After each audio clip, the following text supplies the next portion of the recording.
It's live on Saturday afternoon. And that's when we get a cease and desist letter. Luckily, it's not my channel.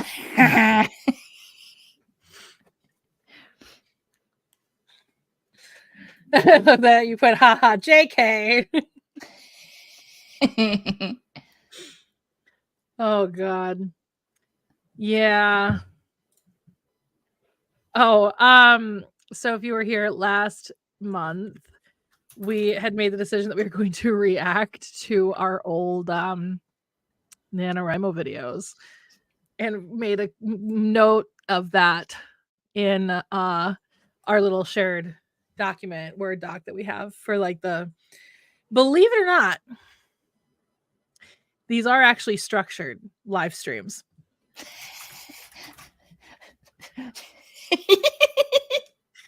Well, I mean, we have actually literally written in how often we go on little ADHD little like side quests. That is true. That is very true. But yeah, and so we made a note of it, and then Kay put in haha JK in parentheses after that because we'll talk about NaNoWriMo eventually.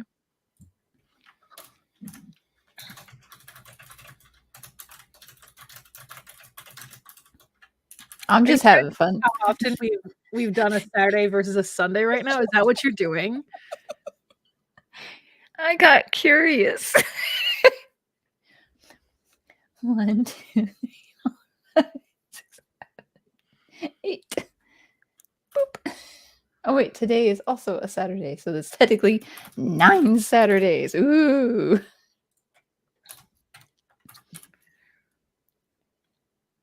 One, 2, 3, 4, 5, 6. The Saturdays are winning. The Saturdays are winning. I don't even know what to do anymore. Good night, everyone. I was going to read myself, but I didn't. Ugh. You opted on. Oh, I discovered shortcuts. I was like, ooh, what's this? Hotkeys? Ooh. Am I frozen? I'm back. Look, camera's off. Boom. Look, camera's on. Boom. Oh. Thank you. Yes, my birthday was last week. Happy belated birthday. I'm glad you liked your present. I did. It's actually literally right here. Right here. Oh, I'm trying to keep it in a place where it's not going to get trampled by the herd of animals that I own. Well, okay. There's only 2 that can just have free run of the house because the others are all in tanks. But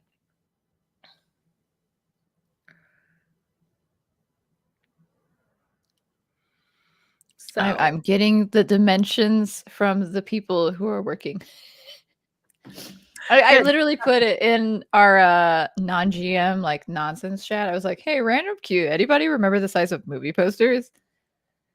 So one of them is gonna measure it and let me know. And then I can let you know. Then I can get a frame. Because I know it's not the standard like other posters, because it's slightly bigger than like posters you can buy at like the store and whatnot. It's so quite a bit bigger.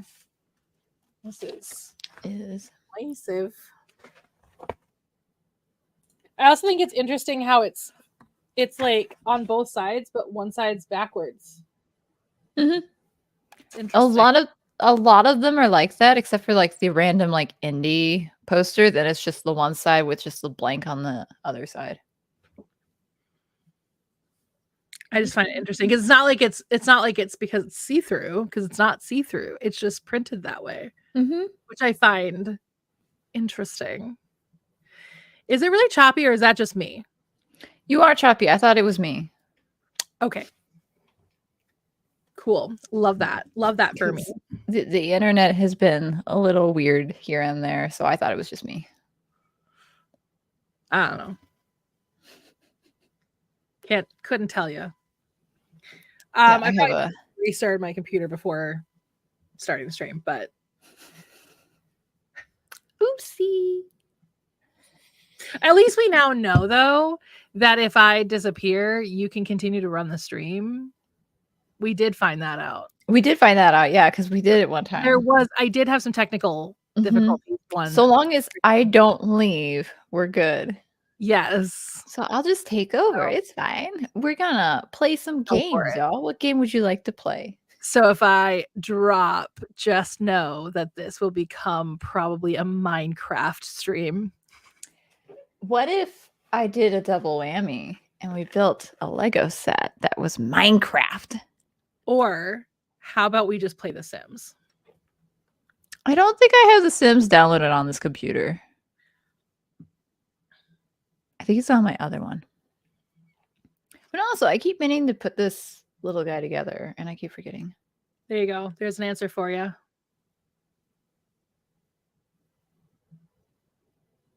What was the question? What game do you want to play? Oh, I don't even know what that is.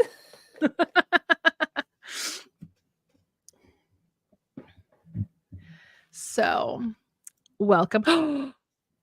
Our next stream you have set as October 19th. That's a holiday amongst community fans. October 19th.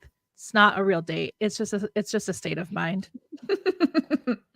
It just worked out that way because, you know, the first weekend of October ain't gonna happen. And then the second week I've got lunch. So I figured third week. That will be actually after my personal busiest time of my job, so that'll work for me. Hey.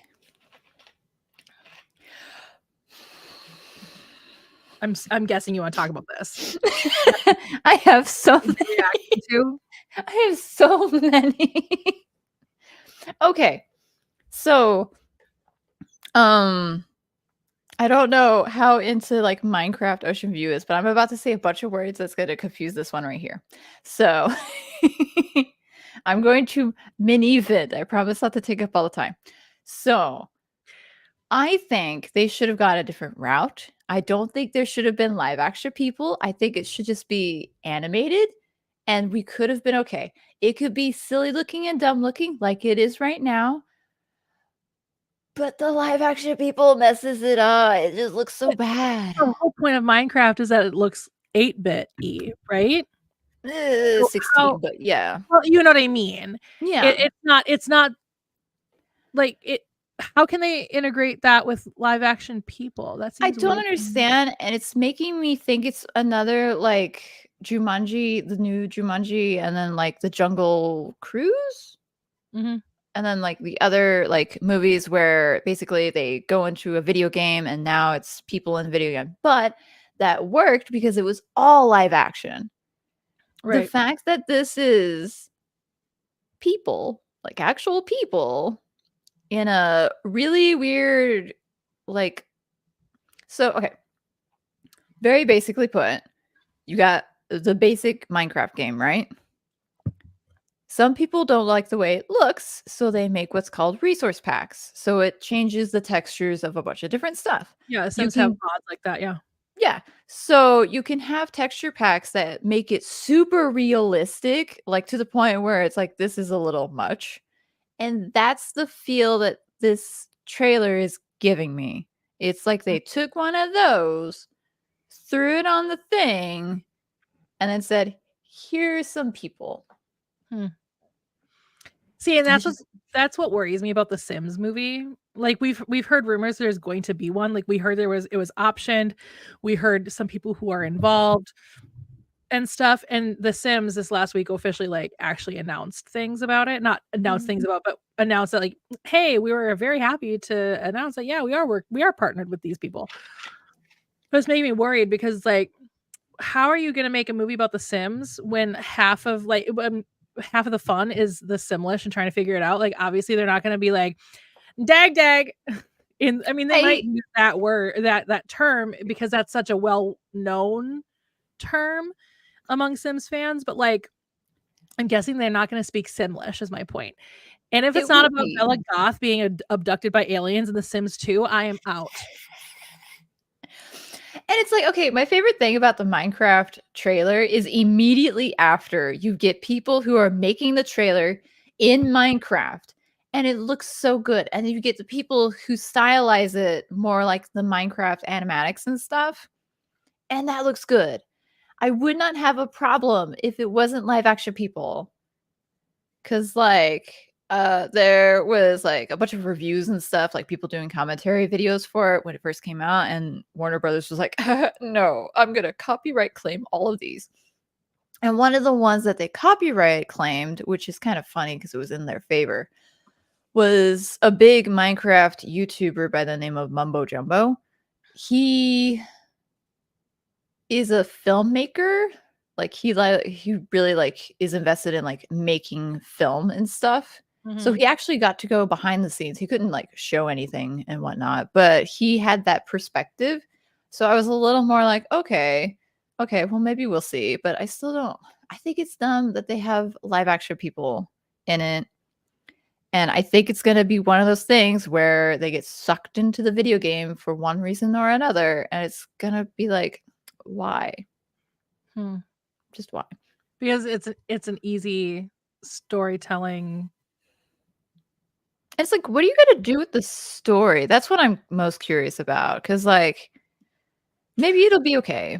But, like, what story are they picking is my question. And that's kind of my thing with The Sims as well.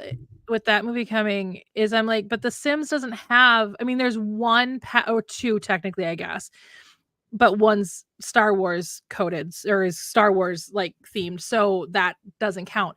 There's only one pack that actually has like a linear story, and I guess granted they could do that. That would be an interesting story, but that's also like very why can't I think of the name of the show?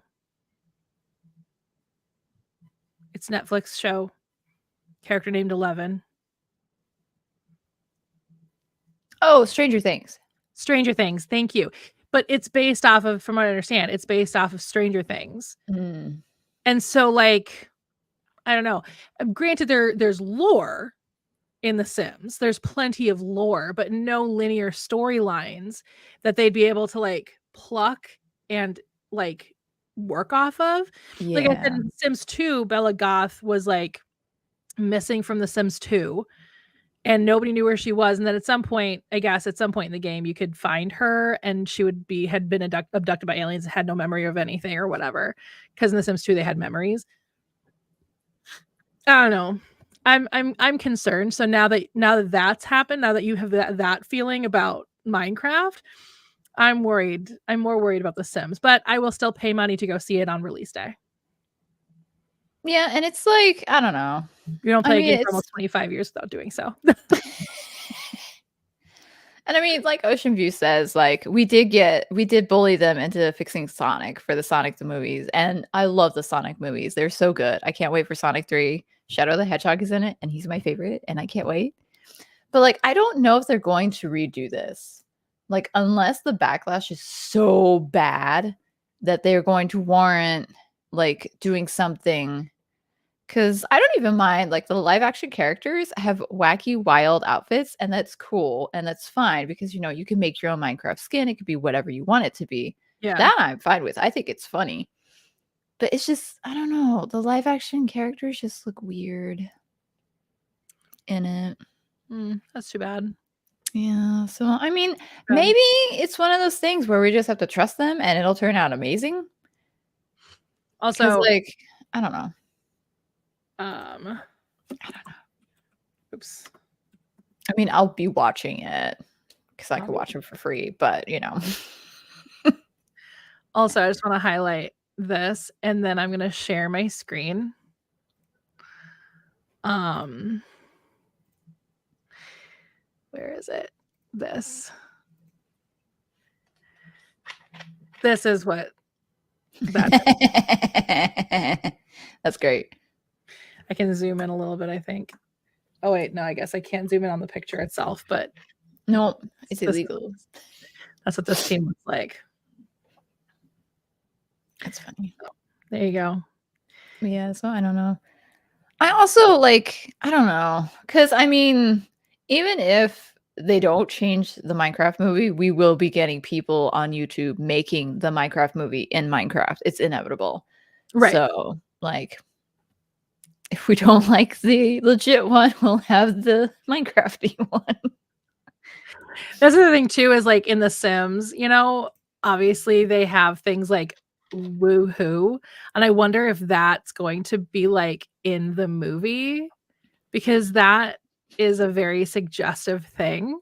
It is, yes. I mean, I found out what woohoo was when I was playing The Sims 2 for the very first time. And I was playing just with an already created default like elderly couple in The Sims 2. And I was like, what does woohoo mean? My little sheltered teenage self. No. A couple old people just hop into the bed and the sheets just start doing this. What I think would be funny for the Sims movie, I don't think this is ever gonna happen, but it'd be funny to see like, okay, the opening scene is like somebody at their computer and then they get like a phone call or something, so they get up to answer it, they walk away, and then the screen turns to like the camera turns to the screen and it kind of like zooms in until it becomes like whatever is on the screen, and it would be like their game of The Sims, and it just unfolds into chaos. It probably won't happen, but that'd be kind of fun. That would be kind of fun. Yeah.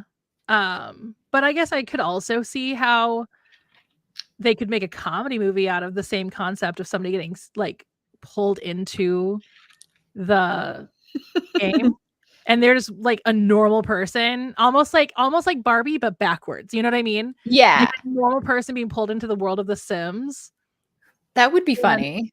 and Like then that that way they could actually use Simlish, because they'd be like, what? I don't understand what you're saying. honestly, if there was a movie where they got sucked into the video, that would be great. Like the Minecraft one makes no sense, but like whatever. I'm I'm gonna annoyed have with to check it. out this Minecraft trailer just for fun. I I mean, will I'm not gonna send understand any of it because I don't understand the lore. If there is lore, I'm guessing there is lore in Minecraft.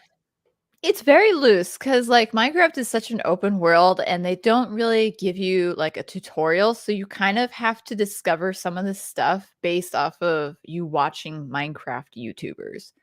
Because that's how I got into it. Somebody at work was like constantly talking about it. So I'm like, okay, fine, I'll check it out. So I was watching the video series that they recommended. And I'm like, oh, this Yeah. game looks kind of fun. But I only knew how to do some of the stuff because I'd watched the videos. And that's one thing about Minecraft that's a little bad. Like if you jump in blind, not knowing anything, you're gonna be so lost. Gotcha. Because they could do the storyline of because there's like bosses in it. So they Mhm. could do the storyline, but it looks like they're going a different route because they've Okay. got like there's different like worlds. Basically, you've got the Yeah. overworld, you've got the nether, which is basically hell, and then you get the end, which is where yeah. It's Oh my gosh. I know, right? But yeah, so there's like different Yeah. worlds within the world, I guess you call it. I don't know. But Mm. yeah, so I'm very curious to see what the story is. I'm very curious because it looks like there's some sort of war outbreak between the overworld and the nether. So I don't know. A rom-com with a bittersweet ending. One would be a rom-com with a bittersweet ending. Yeah. I can see that happening. I mean, when I play The Sims, it's a bona fide soap opera. I usually, if I start with a dude, I'm usually making him like a womanizer. Well, not just a womanizer. He just goes and does whoever he can. Yup. That's usually what I do. If I'm playing with a girl first, I don't know. I will play with her, usually give her an actual proper story. I That's usually fun. give the girls proper stories, but she's still like hanging out. Oh, there probably is. Have you ever Googled Wicked Whims? It's a whole mod. I don't have it, obviously. I have never played with the Wicked Whims mod. Never once in my life. Also, Rule 34. If you didn't catch the sarcasm, I absolutely do play The Sims with Wicked Whims. But the last expansion pack, totally broke Wicked Whims for me. So I haven't played The Sims in a while because I'm like, I want them to do yet another update because whatever they did not work for my computer. So It's funny. Absolutely. Matter of fact, I do have one mod that allows for your Sims to have a very old profession. Like maybe the oldest profession. If you catch my drift.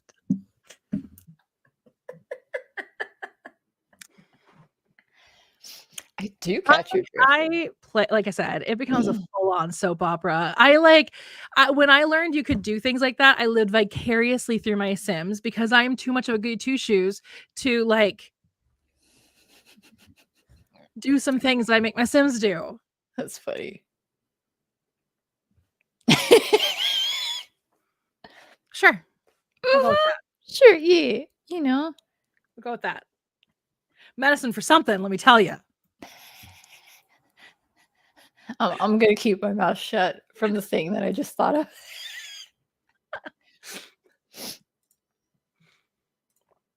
Anyway. Hey, it's been 20 minutes. I'm going to say, should we actually introduce ourselves? Yes. You said it, not me. I don't remember how that song goes. I'm very disappointed in myself. Anyways, yeah, let's actually introduce ourselves. Hello, everyone. My name is Britt. I'm a contemporary romance author. I also write sci-fi, which is what I'm going to be focused on this fall/winter probably, is actually trying to finally write my sci-fi that has been in my head since I've been a little kid. And we're going to talk more about that later. But if you'd like, I do have this out. This is my first contemporary romance called Deepwater. It's cute. It's about two different couples falling in love. So if you want to low down, you got Lori and her best friend Ryan, and she asked Ryan to go with her on this cruise that's hosted by her family because she accidentally inadvertently told her mom she was engaged one day, and so she needs her best friend to masquerade around as her fiance. But what's unfortunate is they're not going to actually fall in love like normal fake dating tropes because Ryan and Lori both date men. And then you have Derek. This is Lori's younger brother, who turns out he's not as straight as everybody thought he was. And then you have Justin over here, who's a bartender on the ship. And spicy things happen between the four. Well, in couples, they don't all spicy together or anything, but fun things happen on this cruise. And what's fun is it's actually the trip and some of the things that happen on the cruise were was an actual cruise I took when I was 13.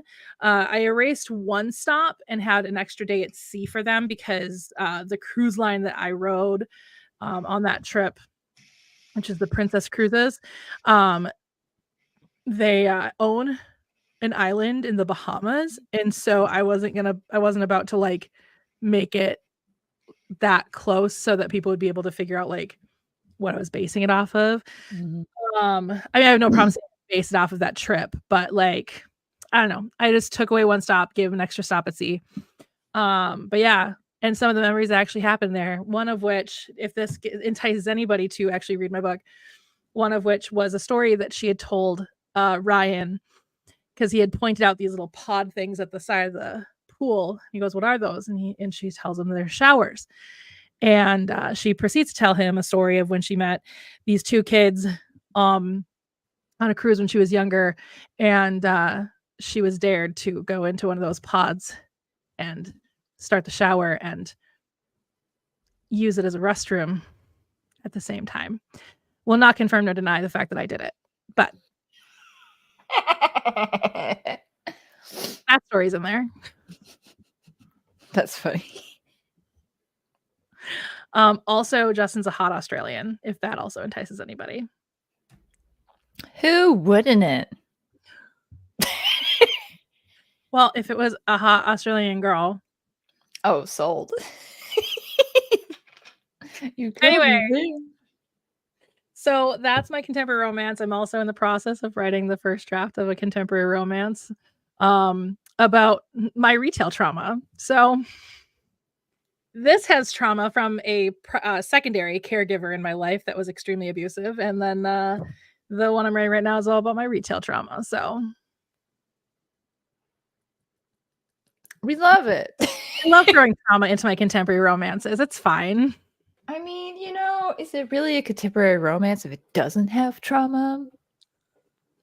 I find that it's easier for me to write when I'm writing about my trauma because it's also me processing it finally. And my therapist is thrilled about it. So let's go with that. It's a win-win. That's funny. Anyway. So yeah, that's me. And then, like I said, under a different name, I'm going to be writing young adult sci-fi.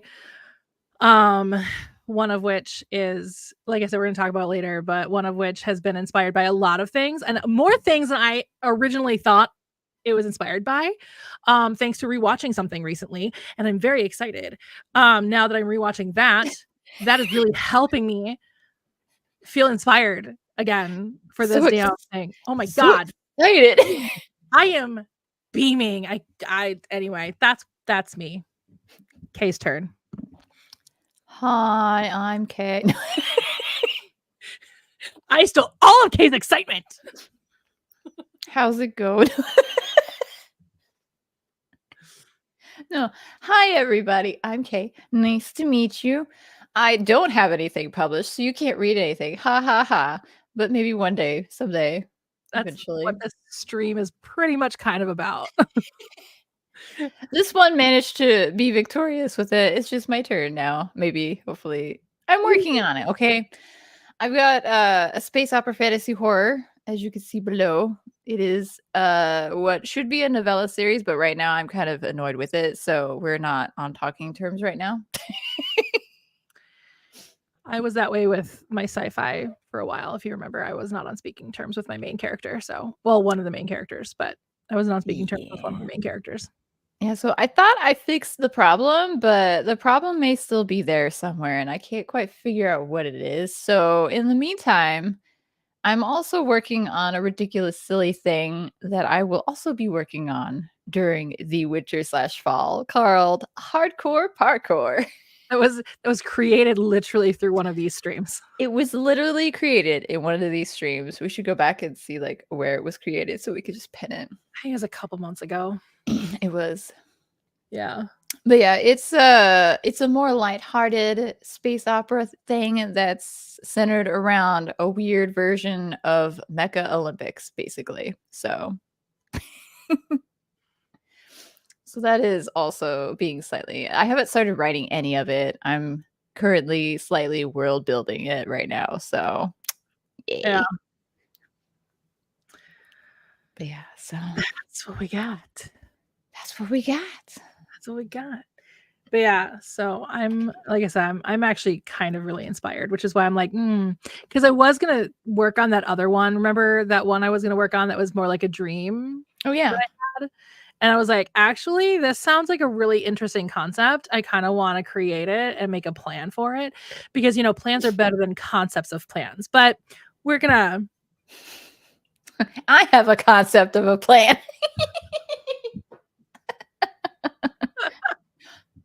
I have many concepts of plan. Okay, fun fact. I did some writing last night. Was it the main series, Galaxium Orbitus? No. Was it Hardcore Parkour? No. It may not even be in the realm of any of those world building eras. But I wrote 2,000 words last night, so that's something. Proud of you. I haven't written in a few days, as you would know, following my Instagram. It took forever because I kept like delaying it. I'm like, oh, I should listen to something and start doing this and blah, blah, blah. And then it finally took me getting off the main computer onto my laptop, which is strictly just for writing. Yeah. So yeah, that's kind of my thing too, because I've got a laptop and I've got my desktop. And I rarely write on my desktop. I remember before I got my laptop, obviously, I did a lot of writing on my desktop. Matter of fact, most of Deepwater was written on this very desktop. I know. This is super cool. But anyway, so uh but I also do a lot of other things on this desktop. Like I edit my videos and I do all kinds of things. So I'm like, okay, like I play The Sims and I watch stuff and whatever, right? Well, my laptop is literally just for writing. So whenever I get onto my laptop, it's like my brain shifts. I'm like, it's writing time. Mm-hmm. Especially with this, I've got 2 screens, you know? Yeah, I do like the 2 screen. Fun fact, I used to actually write on my phone. I had a Bluetooth keyboard, like one of those like Bluetooth keyboards, and I would have Google Docs, which I don't use now because Google Docs is doing AI stuff with all your documents. So, in case you didn't know. So I Which are don't do that anymore, but I wrote actually quite a few. I need to go back and maybe edit them because they were like the 1-page, 2-page little horror sort of stories. Because I got like super into one of those collections. I was like, "Ooh, I could probably do this," and I did. yeah. So, but I just haven't done anything with them. Yeah, I like having a bigger screen. Um, I'm I've tried doing phone stuff like that, but it just doesn't work for me. And I mean, I have to have because I do somewhere. I do have like a Bluetooth keyboard that has like a ridge on it that you can like literally put like an iPad or a tablet of any sort Yeah. or a phone on it.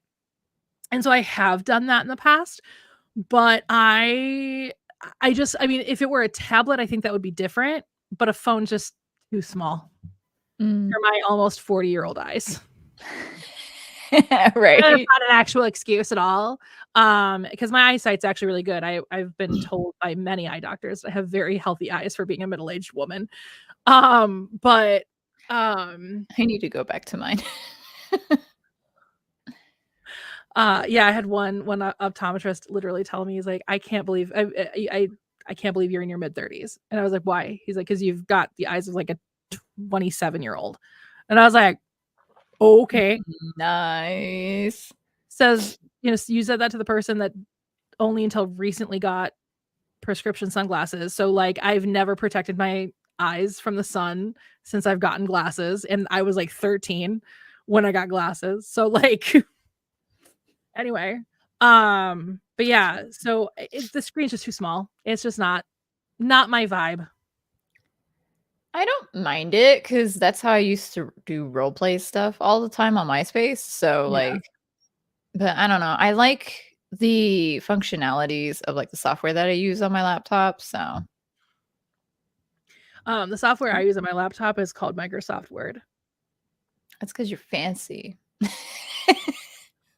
No, it's because my parents, pay for my parents wanted 360 and then they're like, "Oh, do you want a space on her thing?" And I was like, "Yeah." So I just paid them a little bit out of my rent or Nice. into my rent. It goes into that. So, but yeah. Um, yeah. I wish cuz like that would make things a lot easier if I could just write on my phone because then I wouldn't be lugging my laptop with me to Texas to go see the total solar eclipse back in April, you know? Yeah, that was really cool that you came down to see the eclipse. Oh, I also saw you too. Oh, right. That's the thumbnail. It is. It's not gonna be for long, but yeah, that's the one I'm using right now. So, Yeah, and I feel like I don't know if it's just because like the size of phones have changed so much, like they vary so much, but like I can't type as well as I used to be able to on my phone. I'm gonna sound very boomery right now. Do it. I miss actual buttons on phones. I do too. Like I still have it, but I had one of those phones that could like pop out a keyboard and so you'd be like boop boop boop boop boop. Yeah, I miss actual buttons on phones. Because here's the thing, I have very, like, just wide fingers. Like, it doesn't matter, it's not about the size of my body.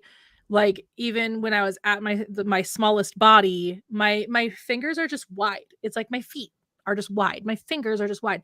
And so like unless I'm feeling around the actual buttons, I typo so much on a touchscreen. I cannot. I can't. Kay is a very, Kay knows more than almost anybody how poorly I type on a phone. I mean, not as bad as our friend Matthew. And me when I haven't had enough sleep. And you when you not had enough sleep. I'm almost as bad as both of you when I've had a little too much to drink. I think everybody's bad at typing when they've had a little too much to drink. Yeah, because I mean your hand-eye coordination is not quite there. And I just want you to understand that I have had a little too much drink, so I want it to look like I'm slurring my words when I type too. No, but you gotta make it look like it feels. Yeah, exactly. No, yeah, I'm not good. I'm not good with smartphone typing. I'm just not. I miss real buttons. Though I'm so glad the flip phones are back, and I will tell you what, that's what's keeping me with Samsung. When I get my next phone, because my other phone died, it hasn't yet, but like eventually, because things don't live forever, I might just get myself one of those flip phones. Did you see Motorola's making the Razr? I did. I low-key want one, but like my phone works, I also low-key want one, and only just because I wanted an original Razr so bad, but my parents never got me one because they didn't love me enough. Obviously, my parents love me very much, but but that's my favorite thing to say is anything I didn't get when I wanted something I didn't get it when I was a kid or a teenager. It's because my parents didn't love me enough. Like the Nickelodeon phone. That's funny. It should be "Hello, darkness, my old friend," as slowly zooming in on my sad face. Here, I'll let Van Gogh has made a return. It's not wanting the auto because he's not a real face. I You're didn't mean not a it real face. Van Gogh. There we go. Hello. What's funny? Okay, so I was at my parents' house, so I kidnapped him, right? So I had him on the side, and the mom was like, "Oh, you have Bob Ross?" I'm like, "No, you're so close and yet not." It's like, "No, it's Van Gogh." She's like, "Oh, it's not Van Gogh. It's Van Gogh. Van Gogh." I didn't want to have to explain it. Yeah. You were saying? Yes, I agree with this. That you have to press harder than you do on a smartphone, but I get that. But I still miss real buttons. I'm pretty sure when I had the little it wasn't a sidekick, but it was basically like the sidekick. I think I would use my fingernails to type. I wouldn't actually use like my fingers because the keys are like itty bitty. Yeah, I had a BlackBerry style phone. It wasn't a BlackBerry, it was a Samsung. But I did have a BlackBerry style phone. It was like my last phone before I had a smartphone, I think. I don't know. It was green and I loved it. And I miss that phone. It was one that like it would slide up and then you'd have the little itty bitty keyboard. Yeah. So I like the ones that slide up to reveal a keyboard. Those are cool. Supposedly they're also bringing back the sidekick. There you go. Rumor has it. They know what we want. Well, the millennials are the middle-aged people now. You know, we're the middle-aged people now. All good, kitty. I'll stay safe from the storm. Riders on the storm. Anyway, yeah. So no, that's why when I move up into the main part of the house, when I move, I'm going to have a creative room. So the only thing I'm going to do in there is be creative. Granted, it's also where this computer's gonna be. So, and I was like, the only exception is like when I play The Sims. And my mom goes, but that is creative for you. That is still a creative outlet for you. Just because it's a creative outlet that you keep to yourself for the most part doesn't mean the fact that it's not creative. You're still making stories. And I was like, oh, that's a good point. It's still part of my creativity. So, but yeah. So I'm excited to be able to do that because like I said, whenever I get on my laptop, my brain shifts focus to, oh, it's writing time. And so then if I do that, if I have a creative room and I'm only going to go in there to be creative, I'm not going to go in there to sit or watch TV or read or whatever. I'm going to go in there to be creative, to do something creative, to be active in my creativity. And so I'm very excited for that. So hopefully that'll have that same kind of effect on my brain. You know what I mean? Yep. You forgot to tweet out the stream. I did forget to tweet out the stream. I was even going to make like a short form content video too and throw that out to things to try and get people to come and hang out. But there, I've done it for you. Thanks. I'll go retweet it, even though I don't know how much longer I'm actually going to use Twitter for. Do you have Blue Sky? Yeah, but I don't use it. Oh. I'll start using it once they're supposed to be updating the app, and then I'll probably be using it. Yes, I have been reading something. I was actually reading something while I was waiting for this one to finish eating. Actually, that leads into what I've been reading recently is actually leading into one of our other topics. So, I've been rereading something. What have you been rereading? I've been rereading Animorphs. I've been wanting to do it. I actually started reading Animorphs a couple of years ago when I finally dug all of my old books out from storage. But as I was reading The Invasion, which is the first one, pages began to almost fall out. So I was like, this book is a little too well loved from 1996. I think I'm not going to do that. So I finally got myself a library card and got myself Libby, and I've been listening to the audiobooks. And by I was looking for my phone, realized it's on the charger. And by that I mean I have listened to The Invasion, and I am currently on hold for The Visitor, which is the second book. I'm third in line. Just checked today. But yeah, that's all I've really been focused on right now, because my whole thing leading into one of our other topics, my whole thing is like I'm trying to get inspired. And with this sci-fi, I do too. I actually haven't used the Libby app yet. I really like Libby. I do. I really like Libby. I've got 2 library cards. I'd say you should. I'm reading one of them. You say you should try Libby. I mean, it's audiobooks and ebooks. I love audiobooks. And the ebooks you can put onto a Kindle, so it works out nicely. Eventually, I'm probably going to get myself a Kindle. I used to have a Kindle Fire, but the having of that Kindle Fire was kind of a traumatic thing because it came from PetSmart while I was going. It was basically a shut up gift from the company. Ooh. Yeah, it was basically a let's give her this really expensive gift so that she doesn't sue us because of what I was going through at PetSmart. And something else that happened that was also really traumatic. That's not my story to tell.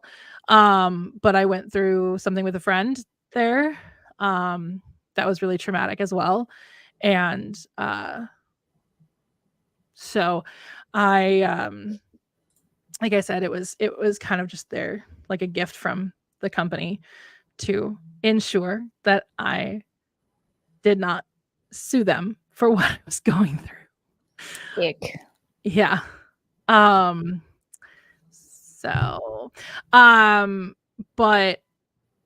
so eventually I ended up giving that to a friend.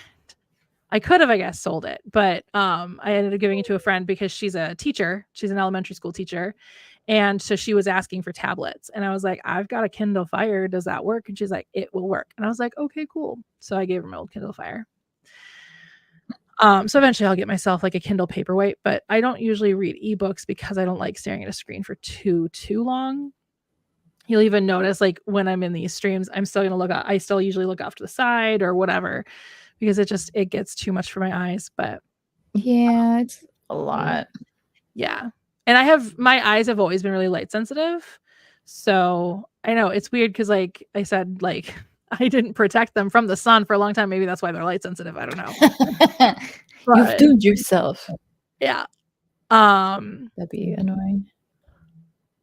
But anyway, so I've been rereading that because I'm trying to get inspired. Oh, that's what I was saying. So I've been trying to write the sci-fi series for a long time. And for a long, long time, the sci-fi series, I remember having it was inspired by a season of Power Rangers specifically that came out when I was a teenager. And that is what kind of got me back into watching Power Rangers a little bit at that time period. And then I fell out of it again, then got back into it for the 20th.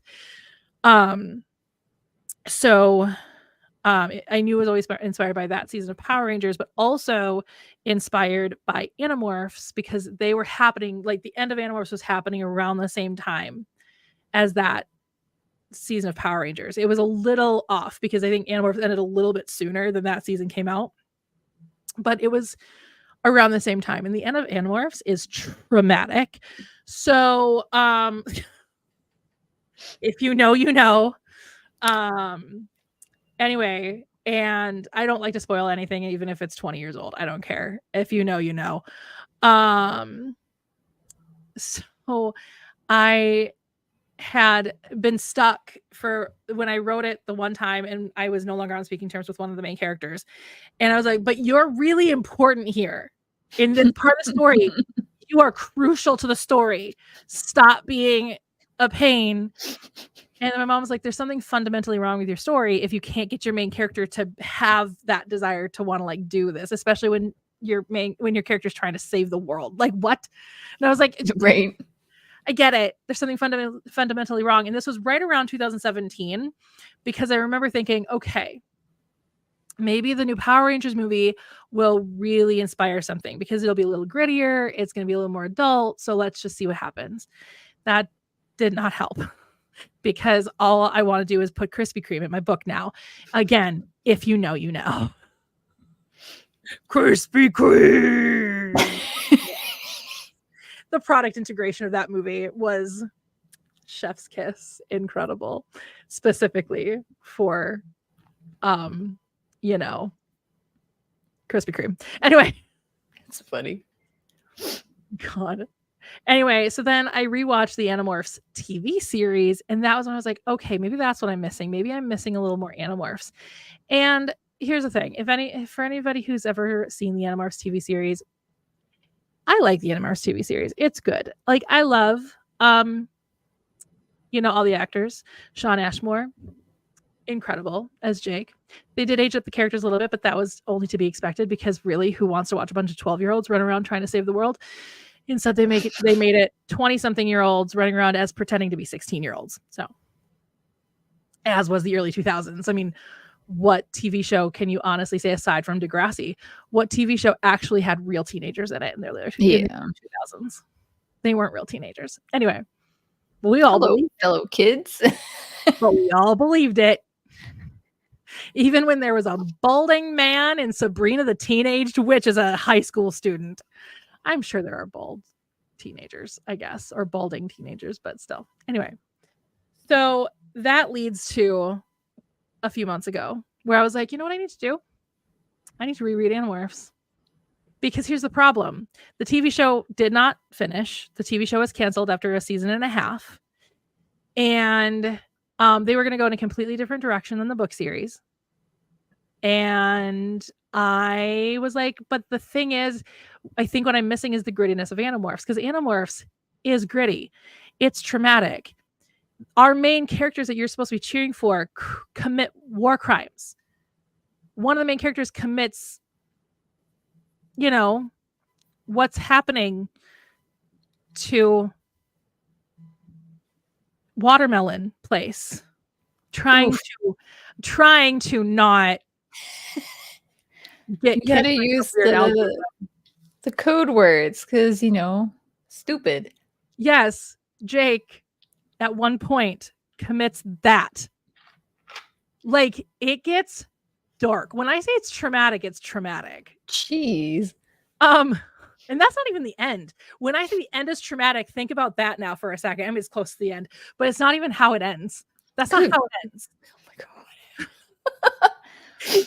It gets traumatic, okay? Now I'm curious.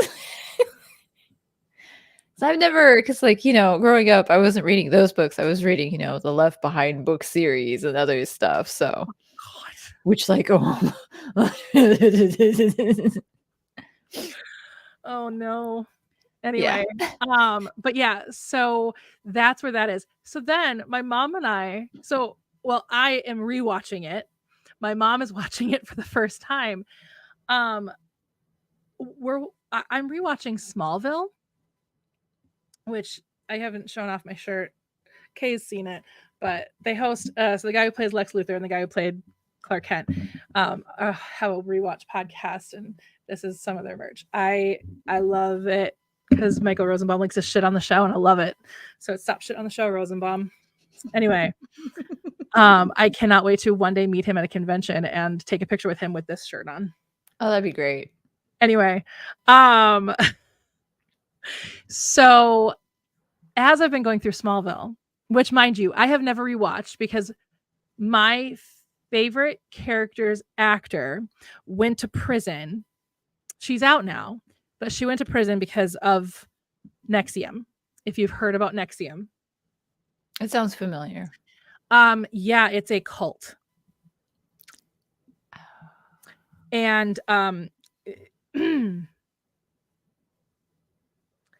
let's just say very wicked whimsy, very, very wicked whims kind of cult. Very wicked whims kind of cult. That's where we're gonna go with that.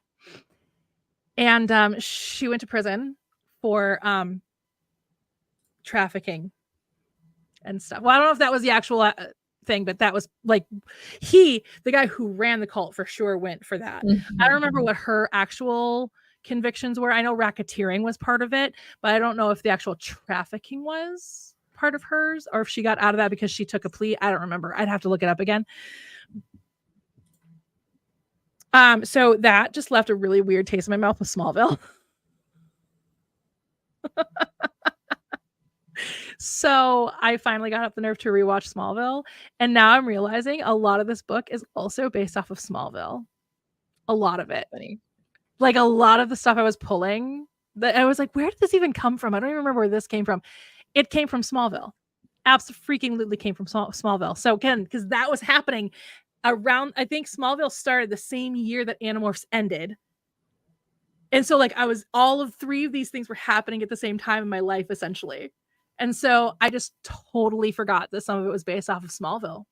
Oh my gosh. So anyway, that's where I'm at. Okay, I missed some comments here because I was on a little tangent. I didn't get to talk about what I was reading. Oh, sorry. Sorry. I don't know. Maybe. Who knows, right?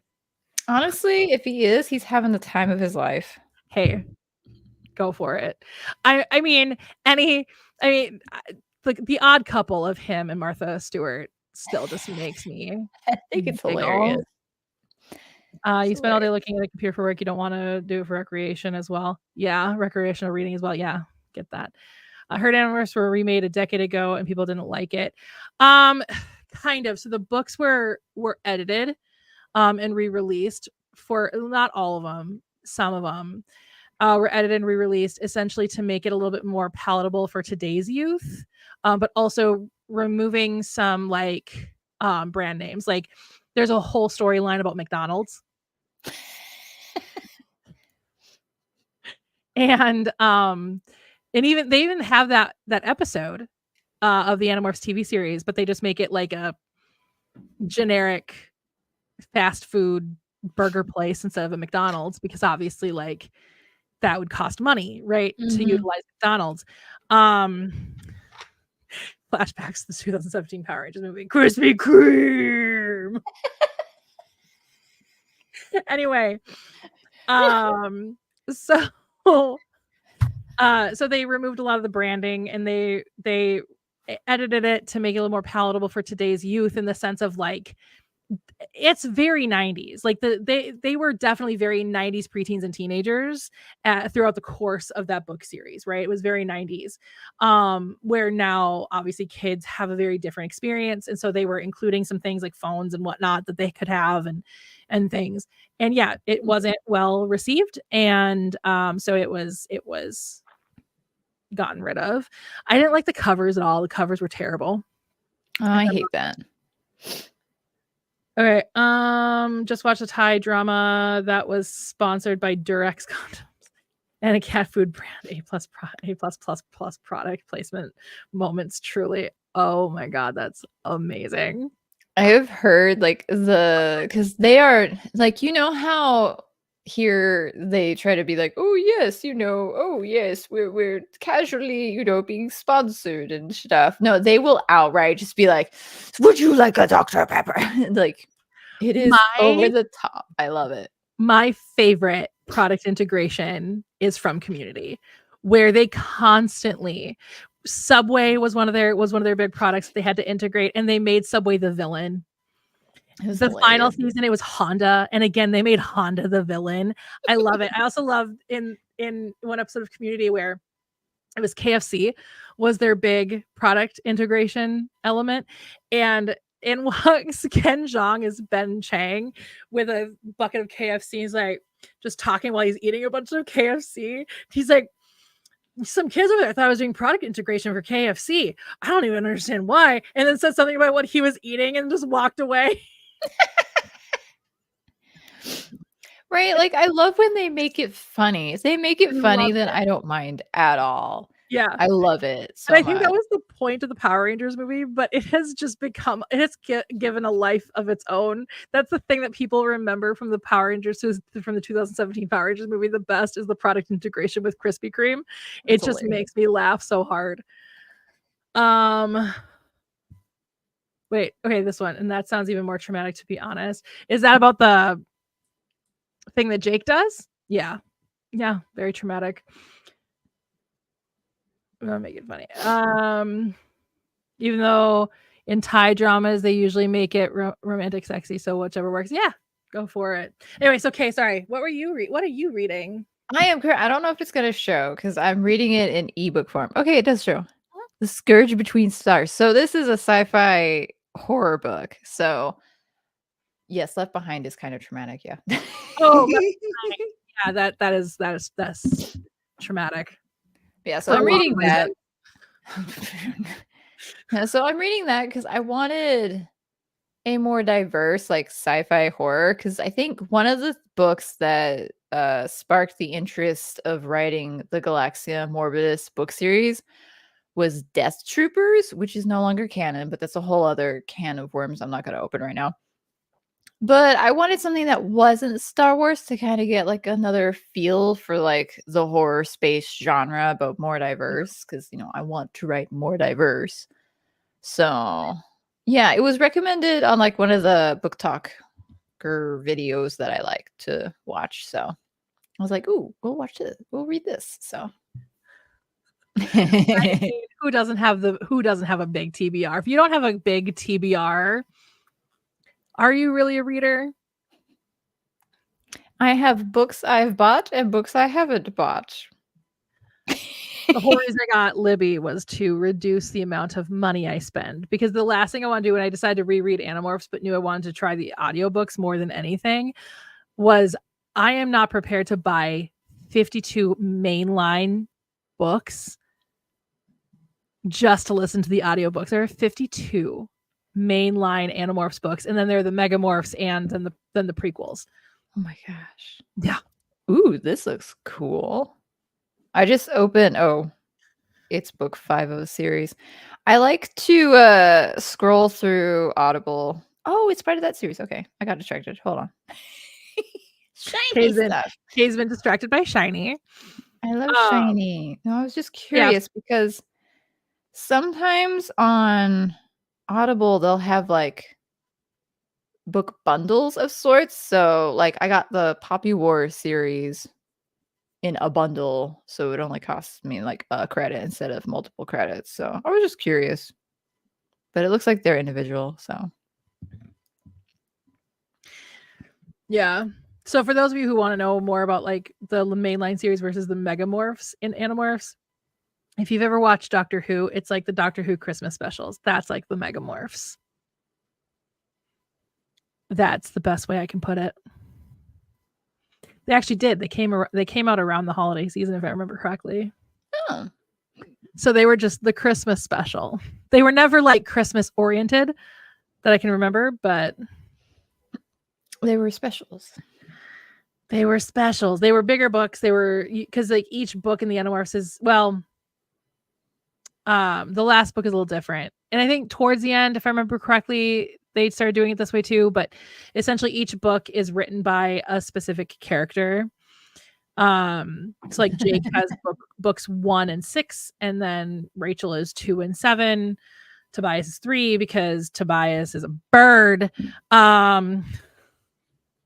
Birdman. He was my favorite character. So I feel like I got really like I'm really sad that what they did with Tobias like so early on in the series. Anyway, so on and so forth, right? So all the main characters get their own book, but they had to split up instead of Tobias getting 2 and Axe getting 2, because that's not how it works with the amount of main characters. They gave Tobias 1 and Axe 1, because Axe is an Andalite. He's an alien. And so he's, kind of like Tobias, not necessarily kind of human, but not really human. Because Tobias is a bird. That's why the red-tailed hawk is one of my favorite birds. Anyway, so the Megamorphs were written by all of them. So all of the characters got like chapters in the Megamorphs. But then later on in the series, they did the same thing in the mainland books too. At least for sure the last one. I can't remember if it was the last few or just the last one. So interesting. I guess we'll get there when we get there. That is if I ever get to visit her. We'll get there. You missed the days of listening to Harry Potter from a cassette in the early 2000s. That also came out around the same time Animorphs started coming out, was that book series. And it's a travesty that Animorphs was overshadowed by a transphobe's books. Yeah. When K.A. Applegate is a friend of the trans community. So she's got a trans kid. Aw. Yeah, I've got some of the, I don't have the cassette, like books on tape, but I've got some of the CD ones. Yeah, I almost got books on tape. I almost got the Bible, but narrated by James Earl Jones. The only reason why was because my mom and I were in Walmart and we saw it and I laughed my head off because I was like, I mean, who better to read the Bible than either him or Morgan Freeman? Like those are the only two men I ever want reading me the Bible. Right. Obviously James Earl Jones will no longer read me the Bible unless I get the old one. But anyway, it had to happen on my birthday week too. Why? That's funny. No, it's not. Anyway, and on the 30th year of The Lion King, rude. No, that's just it though. And that's the joke I made. Is I went, Mom, you do realize it's Jesus, I am your father. And my mom burst into laughter in the middle of Walmart. That was going to hell. So oops. Guess what I found on Audible? Yes, he has, but it's still funny. Oh, so you can see what I'm listening to on Audible right now. It's a very good book. I don't know what I have reading on Audible. I haven't touched my Audible in a minute. I probably have like 5 credits right now. I have 2 more, I think is what it said. I don't know. I used one of them. Oh, 1. I have 1. Oh, that's right. Because I had 3 and I'm like, I should probably use my credits. So I got some things. So yeah. So honey, Darth Vader reads the Bible. The Bible. Yes, Darth Vader reads the Bible. Yes, he's done. James Earl Jones had an incredible career filled with lots of amazing roles, but obviously as a Disney fan, I will always remember him as Mufasa. And obviously as a Star Wars fan, I'll always remember him as Darth Vader. So That actually sounds amazing. That sounds like something I want to look into because Ooh. I love learning about animals. So I'm gonna have to check that out. I'll have to check that one out. Yeah, I want to get back into. I'm trying really hard to stay away from the nonfiction right now because I really got into a habit of reading and listening to nonfiction, mostly memoirs by celebrities I like. But I am like, but it's not inspiring me to write, and so I need to focus on the things that will inspire me to write. Yeah. So That's why I've shifted. So I'm like listening to the one, but then I'm also reading the other. So yeah, so eventually I'll get back into nonfiction because I do like my nonfiction a lot. People who say the nonfiction is not pleasurable reading, I mean, that's fine. To each their own. I'm not going to sit there and be like, it is really fun, but it's fun for me, you know? But like anybody who makes that very blanket statement that it's just not fun, just in general, I love learning things. Oh no. I have my own I mean, not Tinder because I've never actually used Tinder. I played around with Tinder at one point, but I never actively like used it as intended. But I don't do dating apps anymore. Like every time I try it, I'm just scared back into my little hole of like, it's better being single. So much better being single. I just didn't like after like you telling me all the stuff that you had to like deal with and stuff. I'm like, dating men at the end of the day. Like dating men just sucks. I hate it. you have my utmost sympathy. Thank you. Ooh, I didn't realize. Oh, I need to read that. I didn't realize that was out. I love Billy D. Williams. Every time I see him, I just get excited, but I just call him Lando Calrissian. Every time. It's Lando. He will just always be Lando to me. Like I don't care how old he gets. I don't care how young he ever was. I will look at a picture of him. I'll go, that's Lando. Right? It's kind of funny. So anyway. But yeah. So both Kay and I are trying to read stuff that will inspire us to write our things. There you go. Yep. But yeah, I'd like to get back into nonfiction eventually, but I need to get into a better stream of writing. And I need to be finishing things at a quicker pace too. Because if I could finish things at a quicker pace, like if I could sit down and get an audiobook done in like 2 days, I think that would be a lot easier for me to enjoy some things that are not trying to make my brain work on format and structure for the things that I want to write or inspiration in general. Yeah. Yeah, Billy D. Williams is one of those people. Danny DeVito's another one. I would feel comfortable. Like if I ever saw him at a bar, I would just be like, hey, can I buy you a drink? And then we would just sit down and like just chat. You know what I mean? Like he does. He seems very, very approachable.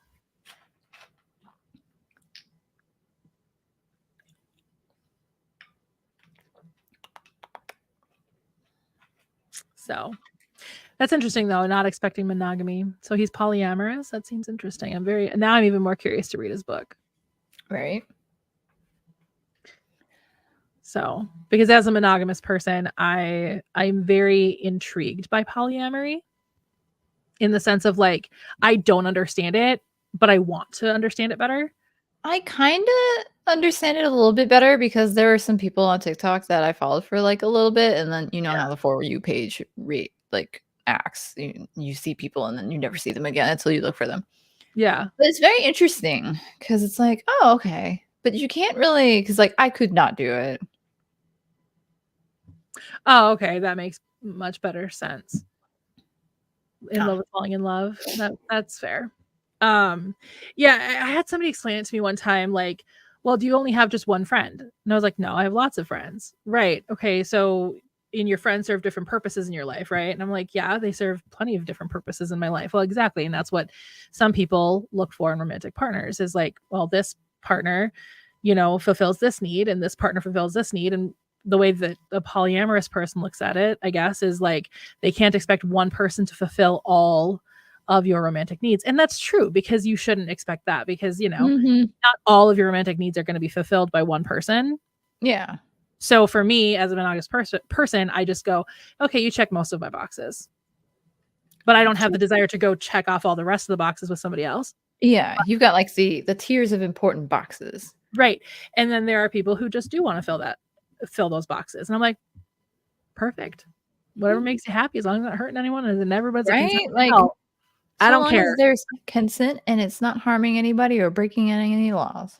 Who cares? Yeah.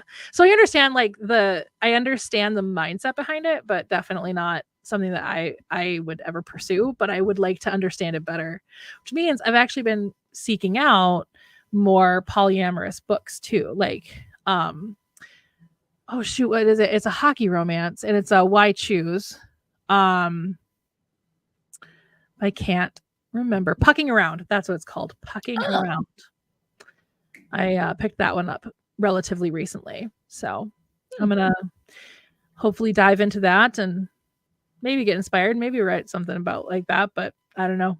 We'll see. All the research. Yeah, Reddit's kind of Reddit's an interesting place. It is an interesting place. Reddit's like weird. It is very. I end up on it quite frequently, but like, I mean, I don't taking it. I read stuff from it. I've posted maybe one or two things on Reddit, but it's mostly like I've got the subreddits that I like. There's like the new skaters, there's Lego, Minecraft. Minecraft is kind of awful though. Like the mods are a little heavy-handed with some of the stuff. Yeah. So yeah. It's an interesting place. So anyway. Hang on. I'm gonna have to drop for just a second. It is I. Oh, you can see the mess. I have a certain sticker that I need to remove that I haven't removed yet. So I will not be showing you the laptop. I'm in charge of the stream. Yay. Oh, I don't know, Kitty. I can't highlight. I don't have the power to highlight, but I don't know if that is the one that inspired. I think that was a different book, but I know that's the one that, hey, thank you. I know I know of that book. Hey, Nimrod. How's it going? You have arrived just as I have taken over the stream. Mohaha. No, my friend Britt hosts the stream and we try to make each other accountable in our creativity. I'm doing kind of bad at it, but I'm working on it. I promise. I'm working on it. My book just doesn't want to cooperate. Part of me is wondering if maybe I need to go back to, because the way that this series that I'm writing kind of came to be was the fact that it was one of the books that I thought I would write in a month, and I did write it in a month, but it was kind of rushed because near the end I was like, I just want to do this thing. So, but I thought maybe it would be easier to do a novella out of it. And it just, I can never build a Lego Death Star. Which Lego Death Star, though? Because there are many variations. I don't know if they've done this yet, but I really like the new series they're doing. I don't have it here with me, but I've got the Super Star Destroyer. It's like the miniature one. It costs like $80, but it has like a stand. It's got like a little plaque. It's a lot more like reasonable price-wise and size-wise. If they made that sort of size for the Death Star, I would probably buy it. Because I think that'd be cool to have like a little miniature Death Star on a stand. Hello, I'm back. How dare you? This is my stream. Get out. So now where were we? Okay, yeah. Sorry, I had to take care of a brain thing. Sounds good. I told you privately what happened. Yes. Because you saw it. Okay, I wasn't sure if you saw it. Yeah, my brain does bad things to me sometimes, and I just need to take a minute sometimes. So sorry if I seemed like I was zoning out for a second. That's what happens when you have PTSD. You're okay. fine. It's all good. You're good. No worries. So I was having fun conversing. Do you remember what the book is with the real life hockey player? I can't remember what the book is. It's basically this author took like the hockey player and they like just the one real life hockey player. There's only been one in existence. As far as I know. Just one hockey player ever in existence ever. Yes, there's been one hockey player ever. I don't remember the dude's name. All the parts. Plays all the parts. Oh my god, I am such a theater kid. Plays all the positions on all the teams. He's a very talented guy because I've been to a hockey game and it looks like there's a lot of guys on the field, on the ice. Oh my god. I actually know sports, y'all.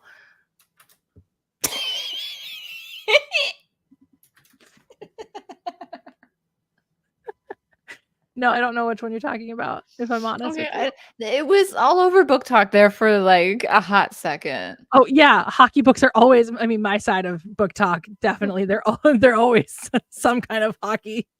I only get it when it's like the drama bingo card thing. No, I can't remember who it was now. Oh no, for me it's hockey romance because that's a thing. What's the hockey? I don't even like hockey enough for that.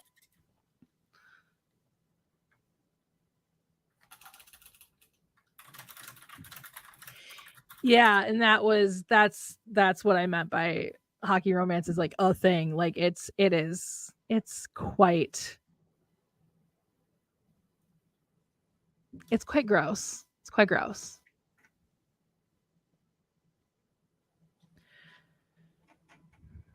I mean, I would too. I'd be like, y'all, this is not appropriate. Right? This is not appropriate. Can you not? I mean, here's the thing. Do I have celebrity crushes? Yes. But would I ever sexually harass them or like actually like try to pursue something with them? No. If one of them tried to pursue something with me, I'd question his integrity, but also I would do it. Like, I think I'd become a blubbering mess if any of mine attempted. But yeah,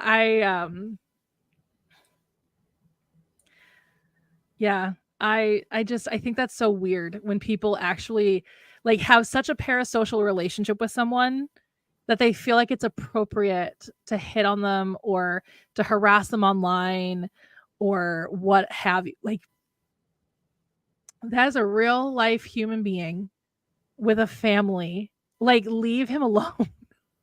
Right? Like, leave the hockey players alone. Hang on, I think I have to drop again for just a second. Oh, I'm in control. Yeah. I'm still trying to find the name of the stupid book. I don't think we're gonna be able to. Oh, I don't think it was a book, actually. I'm on Reddit. Surprise, surprise. No, I think what happened was have any tips for being more disciplined in reading, writing? I seem to always say I'll do this later. Maybe set a time, like set a little alarm for a certain day. Like it doesn't have to be every day. Because what I'm trying to do is do like a little bit of reading. Like if I can't manage to get through a chapter, then I'll get through a section. Or I'll listen to like 15 minutes on my audiobook before bed. And it helps because Audible has like a little timer thing. So you just set it and it's like, oh, if I want to keep listening, then I'll do it. It's a lot of like, because I'm also kind of bad at it. I am very bad at it. But you could maybe like set a little alarm to have like your little reading time and stuff, maybe. That's how I remember to do half the stuff that I need to do. I set alarms for it, so that might be able to help. Have like little reading alarm time. Just set it for like 15, 30 minutes, and if you want to extend it, you're going to extend it. What? Oh, hold on. I win. No. And it almost seemed more like a performance for other fans of the book, since it's not like he had any real idea they existed. Alarms help me a lot, so that's not a bad idea, right? Right? Alarms help me so much because I like had some medicine for my hand and I knew I was gonna forget to take it, so I just set alarms for it. I set alarms for that, for my thyroid medicine, my nasal spray. Reminders and alarms are the only way ADHD people get anything done. That's the only way people with ADHD get anything done. Right? Like I need a little reminder, otherwise I'm gonna forget or time's gonna go by and I'm gonna be like, it's so funny because like before I was a supervisor, my schedule was like very specific to what I needed to be doing. But then I became a supervisor and like, no, you control your own schedule now. And I was like, okay. I literally had to time block myself at work. If I didn't time block myself at work, I would get nothing done. Because it'd be like, oh, it's already 4 o'clock and I forgot to do literally everything. right? Like I have a checklist at work that I do, and then I've got like a routine. So the routine kind of helps because it's like, oh, it's time to do this. So gotta do this. Okay. And I swear, when you have ADHD, time just moves differently than it does for neurotypical people. It's It so absolutely weird. moves differently for neurotypical people because, like, there are people who get so much stuff done in a day, and I'm like, How? how? I can barely get 2 things done in a day because of executive functioning problems, and I'm like, oh, it's already 4 p.m. Cool. Right? Like there was one day off. I was like, okay, I'll play on Minecraft because I'm on a new Minecraft server. You know, it's fun, shenanigans and stuff. I'm like, I'll do this. You know, do some recording, and then I'll maybe do. Next thing I know, it's like 7 o'clock. I'm like, oops. Well, I've always told the story about the first, like when I first started playing The Sims back with The Sims 1 in the year 2000. And I would get up, make breakfast, go sit at my computer and play The Sims. And I'd be like, oh, I'm a little hungry. I should go make lunch. And it would be 5 p.m. I've done that. Well, it's like last night. I blinked and suddenly it was 4 a.m. and I was like, oh, oops. I used to do this. I used to specifically lay down in my bed and read a chapter every single night. That was my thing.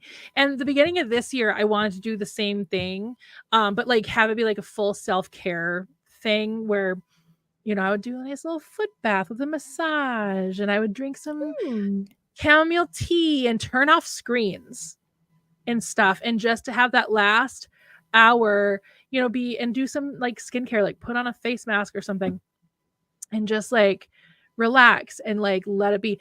But that went away because there are a few things that ended up happening where I was like, I'm just not going to do it that way. I'm going to do it this way instead.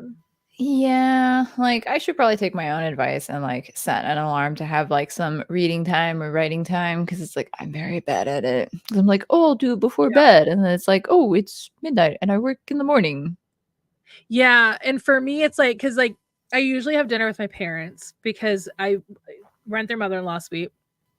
And so I usually have dinner with my parents because it's just nice. It's nicer than eating dinner by myself all the time. And so I go up into their unit and I have dinner with them most nights. But they're usually not ready to have dinner until like 7 p.m. Then we watch a whole episode of Star Trek: The Next Generation. That's what we're watching right now. Nice. And then that turns into all of a sudden now it's 8 p.m. and I need to start getting ready for bed. What's easier to start getting ready for bed than just putting on a YouTube video or a television show real quick during that time while I'm getting ready for bed because I wake up at 4:30 in the morning. Yeah. So I've traded in the self-care at night for self-care in the morning by getting on my elliptical for 30 minutes every morning. So there you go. Yeah. I run 2 miles every single morning. Well, Monday through Friday, 5 days a week. I run 2 miles. And then on Saturdays, like today, I do my weight training. I'm strong. So strong. And it's so funny because like people who would look at me and don't know the amount that I work out, the amount that I actually like, I'm a literal athlete.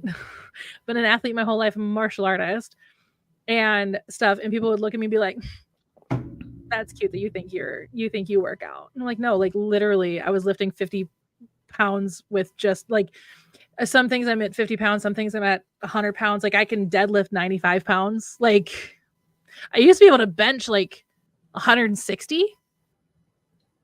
I used to be able to bench back when I was at my strongest. That was back when I was a competitive fighter. I can't bench that anymore. I'd like to get to that again at some point. I'd like to be able to bench something like that again.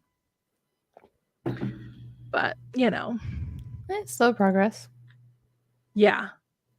Hey, even just 10 years ago, back when I was like going through what I was going through with PetSmart and what I was going through with this friend that turned on me with the whole GeekCon thing. I mean, I've done story time upon story time about all the stuff that was going on in the very early 2010s, 2010, 11, 12, and 13. Those were rough years of my life, man, where I just stopped working out completely, which is when I started to, if you actually look back at my YouTube videos, when I started to actually gain weight, because I just stopped working out at all. And I started working out again like 6-7 years ago. And that turned into me. Like I remember telling you that I was really angry about how little I could lift now. Remember that? I was like, I feel like I'm a failure. Yeah. And now I've got some of that stamina back. So some things I'm at like 50 pounds now. Some things I'm at 100 pounds. Nice. Yeah. Nice. So like I said, now that's my self-care now is right away in the morning. I do something active to get my blood pumping. It's good. It's very good. Yeah.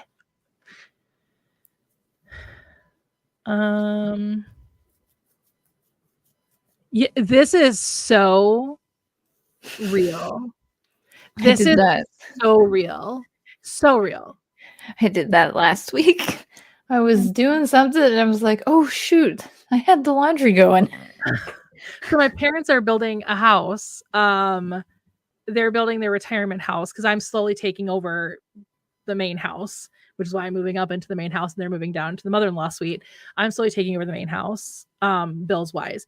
And so they now financially can afford to build their vacation home, their retirement home, which is super small. It's not like they're building a big mansion on Lake Superior, but they're building a nice little house on Lake Superior on the South Shore in Wisconsin. And Lake Superior is big enough that I feel comfortable saying that. I was about to say. Lake Superior is a big lake, okay? It's a big lake. It's one of the Great Lakes, and it's also the biggest of the Great Lakes. He's big. But anyway, they're building their house. So they were gone last weekend. And I literally forgot to do my laundry to the point that when we got back home with a mountain of laundry themselves, because they're doing so much work in their own house, because they're laying their own flooring, they're painting themselves, so they had lots of changes of clothes, whatever. And I go, I'm not out of the laundry yet, and I went running to the laundry room. I at least started it. I wasn't like, it wasn't that bad. I had at least started it. That's funny. But yeah, no, this is real. It's so bad. I got a lot of books read by doing that. Like I was doing that as I stopped doing it when I got my job at PetSmart back in 2010. But I remember like that's how I read pretty much every Mitch Albom book. That's how I read The Man Inside the Rubber Mask, which is a Red Dwarf memoir. Ooh. I played Crichton because he wore a rubber mask. Actually, they're doing like one more thing, I think. If I remember correctly, Robert Llewellyn said something about that, doing one more thing. Ooh. With Red Dwarf, and then I'm guessing they're done, because then he said, then I'll be a retired actor. And I'll be like, it either means they're going to get rid of Crichton or they're done. Do more yoga and Pilates. is like working out without working out. Yeah, Pilates and yoga are great. I used to do both. The only reason I don't anymore is just I don't have a good enough space to do them anymore. So I'd like to get back into Pilates. I've thought about getting back into Pilates at least because I really like Pilates. I've never tried any of them. You'll start driving the coast until you find them. Good luck. It's fine because their house is actually going to be quite noticeable. I don't want to say too much because I'm actually going to release a whole thing on my YouTube channel with their permission, where I'm basically like making a documentary of sorts. I'm going to put out on my channel when it's done. But yeah, it's going to be a very recognizable house. So don't stalk my parents. Not that I think you would, but just in general, I'm putting that out into the universe. Don't stalk my parents. Thanks. Don't be that person. Don't stalk me either. Luckily, I've scrubbed the internet of my information. Thankfully, I didn't do it to begin with. I was actually smart. Oh, no. You should look into that because I found my address just posted on websites. Oh, is it the ones where if they know your name, you can find like, oh yeah, no, I've done that. I've scrubbed it. Yeah, I've scrubbed the internet of my information.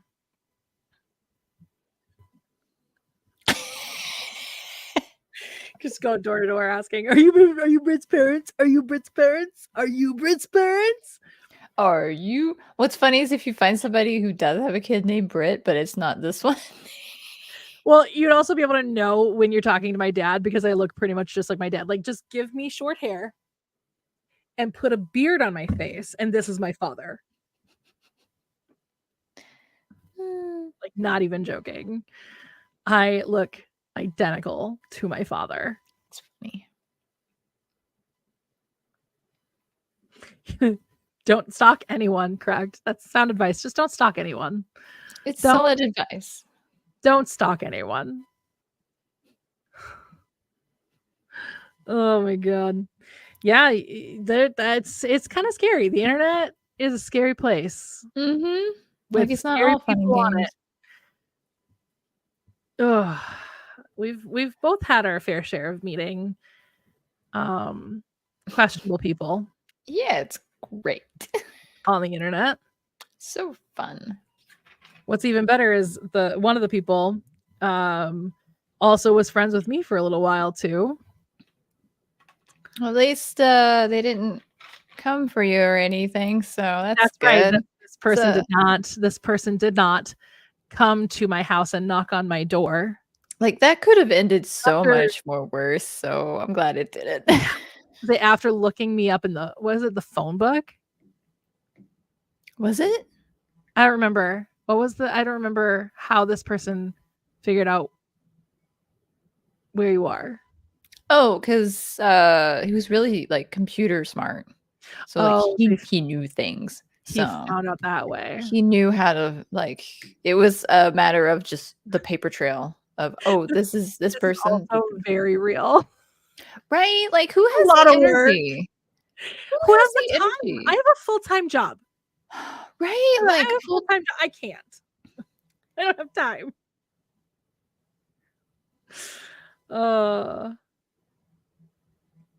Yes, Mom's been on my channel before. Dad's going to be on my channel too. My dad and I are contemplating a couple of video ideas. One of which being he and I are thinking about doing a whole history on lutefisk while we make it. I have not had lutefisk since I've been an adult, since they stopped forcing me to eat it.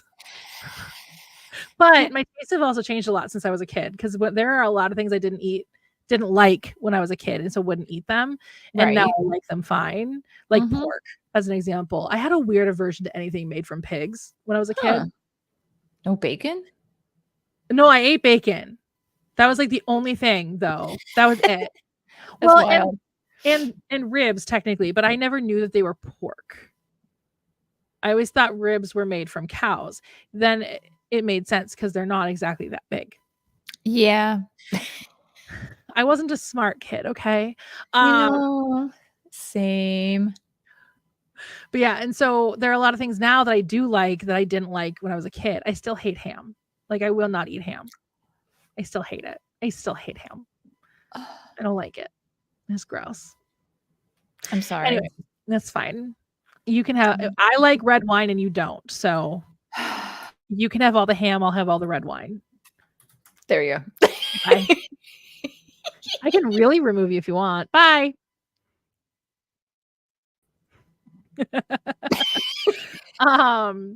So that's fun. And then the other thing I'm thinking about doing is doing like my dad tries to build in The Sims for the very first time ever. Like I'm just going to have him try to build in The Sims. That would be great. Because my dad is really like my dad's like he should have been an interior designer, if I'm completely honest with you. He is so good at like spatial stuff.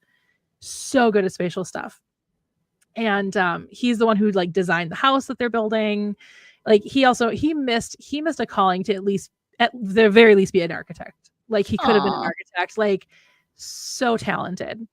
And so I'm like, wouldn't it be fun just to give him a quick crash course in like how the tools work and then just go build me a house, Dad.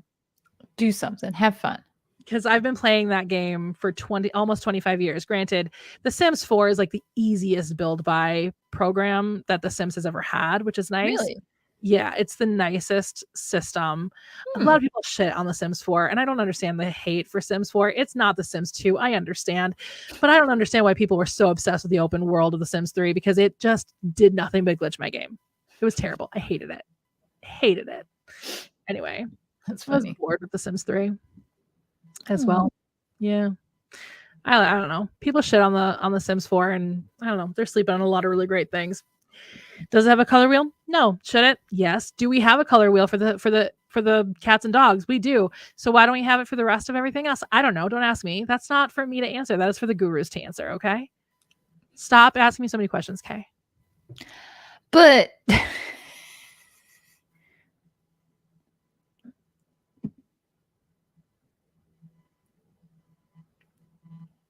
Sims 2 is the best Sims game ever. I mean, I never played it either, so I do. I didn't remove myself. I absolutely just meant to remove the comment. Stormed off. that was perfectly timed for what I had just said. Because I'm like, fine. Fine, I'll leave. I totally just meant to remove the comment. I just meant to remove myself instead. It's hilarious. My brain for you, everyone. Well, what's your excuse now? That is a genuinely accurate and very legitimate reason for not playing The Sims 2. There's so many. I'll go to like Half Price Books and see like all the expansion boxes and stuff, and I'm like, oh my gosh.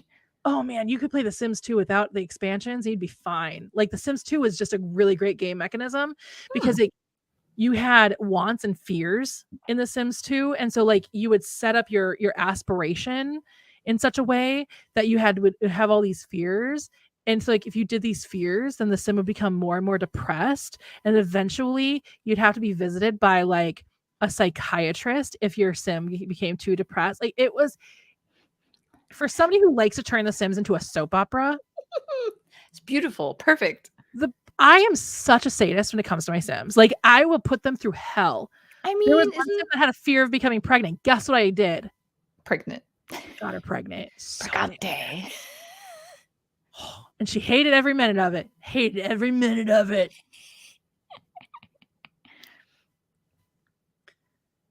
Same.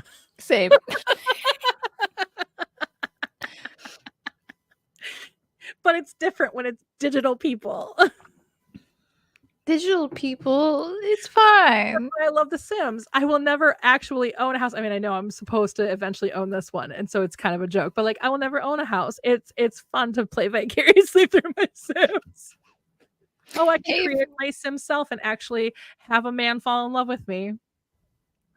It hasn't happened in many years for me, so if I can only do it in The Sims, live vicariously through them. It's much better than real dating, let me tell you. Yeah, I bet. Just a couple You know, small talks, couple of romantic gestures. Next thing you know, woohoo. It's just.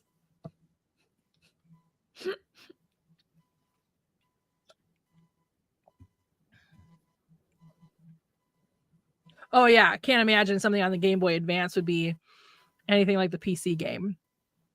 The Sims 2 also had their stories version, because I remember I had to stop playing The Sims 2 and I had to play the stories because they were laptop friendly. Because that's all I had at the time was a laptop. And it was still the same. It was like a dumbed down version of Sims 2. Oh, okay. But it still had this. It still had similar mechanisms and stuff. I liked that. Oh, they do. Matter of fact, back in the earlier Sims games, they would literally look up at the camera and go. They would in Simlish be like, "No way, not doing that." Like they would. Absolutely, they would do it back in the day. Oh man. Like you have a depressed person, you're like, go learn something. They'll be like, no, I'm too depressed. I mean, and I'm like, real. Facts. Relatable. I understand this one. Now in The Sims 4, you can play a game called Sims Forever, and I'm sitting like, relatable.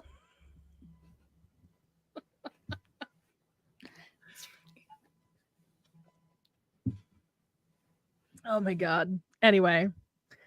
So should we talk about our goals for oh no, we should talk about Nano now. Let's talk about because we barely touched on it at the beginning, I think. This whole stream is called We Don't Stand with NaNoWriMo. So for those of you who don't know, NaNoWriMo is like a nonprofit organization that was the whole purpose was to bring authors together into community. And the whole point of it is in the month of November, authors sit down and they write 50,000 words over the course of 30 days, which is 1,667 words a day, roughly. And it was a real fun thing. I've been doing it off and on since 2018. This book right here was a NaNoWriMo project. This was my 2018 NaNoWriMo project. And I won 2018, then 2021, 2022, 2023. And I will not be competing in 2024. Nope. And that makes me really sad because now I also have all these shirts of like NaNoWriMo winner, and now I don't want to wear them. Yeah. Which makes me very sad because also I'm in the process of moving and I have kept out only a few things as far as clothes are concerned. And those were one of the things I kept out. So hence me maybe wearing the same thing for a little while on in videos and on Saturdays and stuff that we do these. You'll probably be seeing this shirt quite a bit. It's fine. Yeah. Because I bought this after I started packing, so this just didn't get packed because of that. But yeah, so yeah, so that is correct. We are not doing NaNoWriMo. So there's a couple of things that happened over the course of the last there are a couple of things that came out over the last year around NaNoWriMo. Kay, if you want to explain some of that, because it'll be kind of like a TLDR sort of thing because I don't remember all the details, but there was the forums situation with the young readers that got lots of people involved when it should have been handled first go. So that was a big strike. So I was like, okay, well, this isn't ideal. And then what was it, like a week or so ago, or like shortly after our last stream, they announced almost immediately after. They like announced that they were like the NaNoWriMo organization was because they get sponsored and stuff. So one of their sponsors is like big on AI. And so Nano released a thing saying, hey, y'all can use AI for any bit of your book because if you don't, it's ableist. Yep. Which as somebody with dyslexia who is a writer, that statement, I do not stand by that statement. I mean, here's the thing, right? I'm dyslexic and I wrote a whole fucking book. Right? Like words don't make sense in my brain.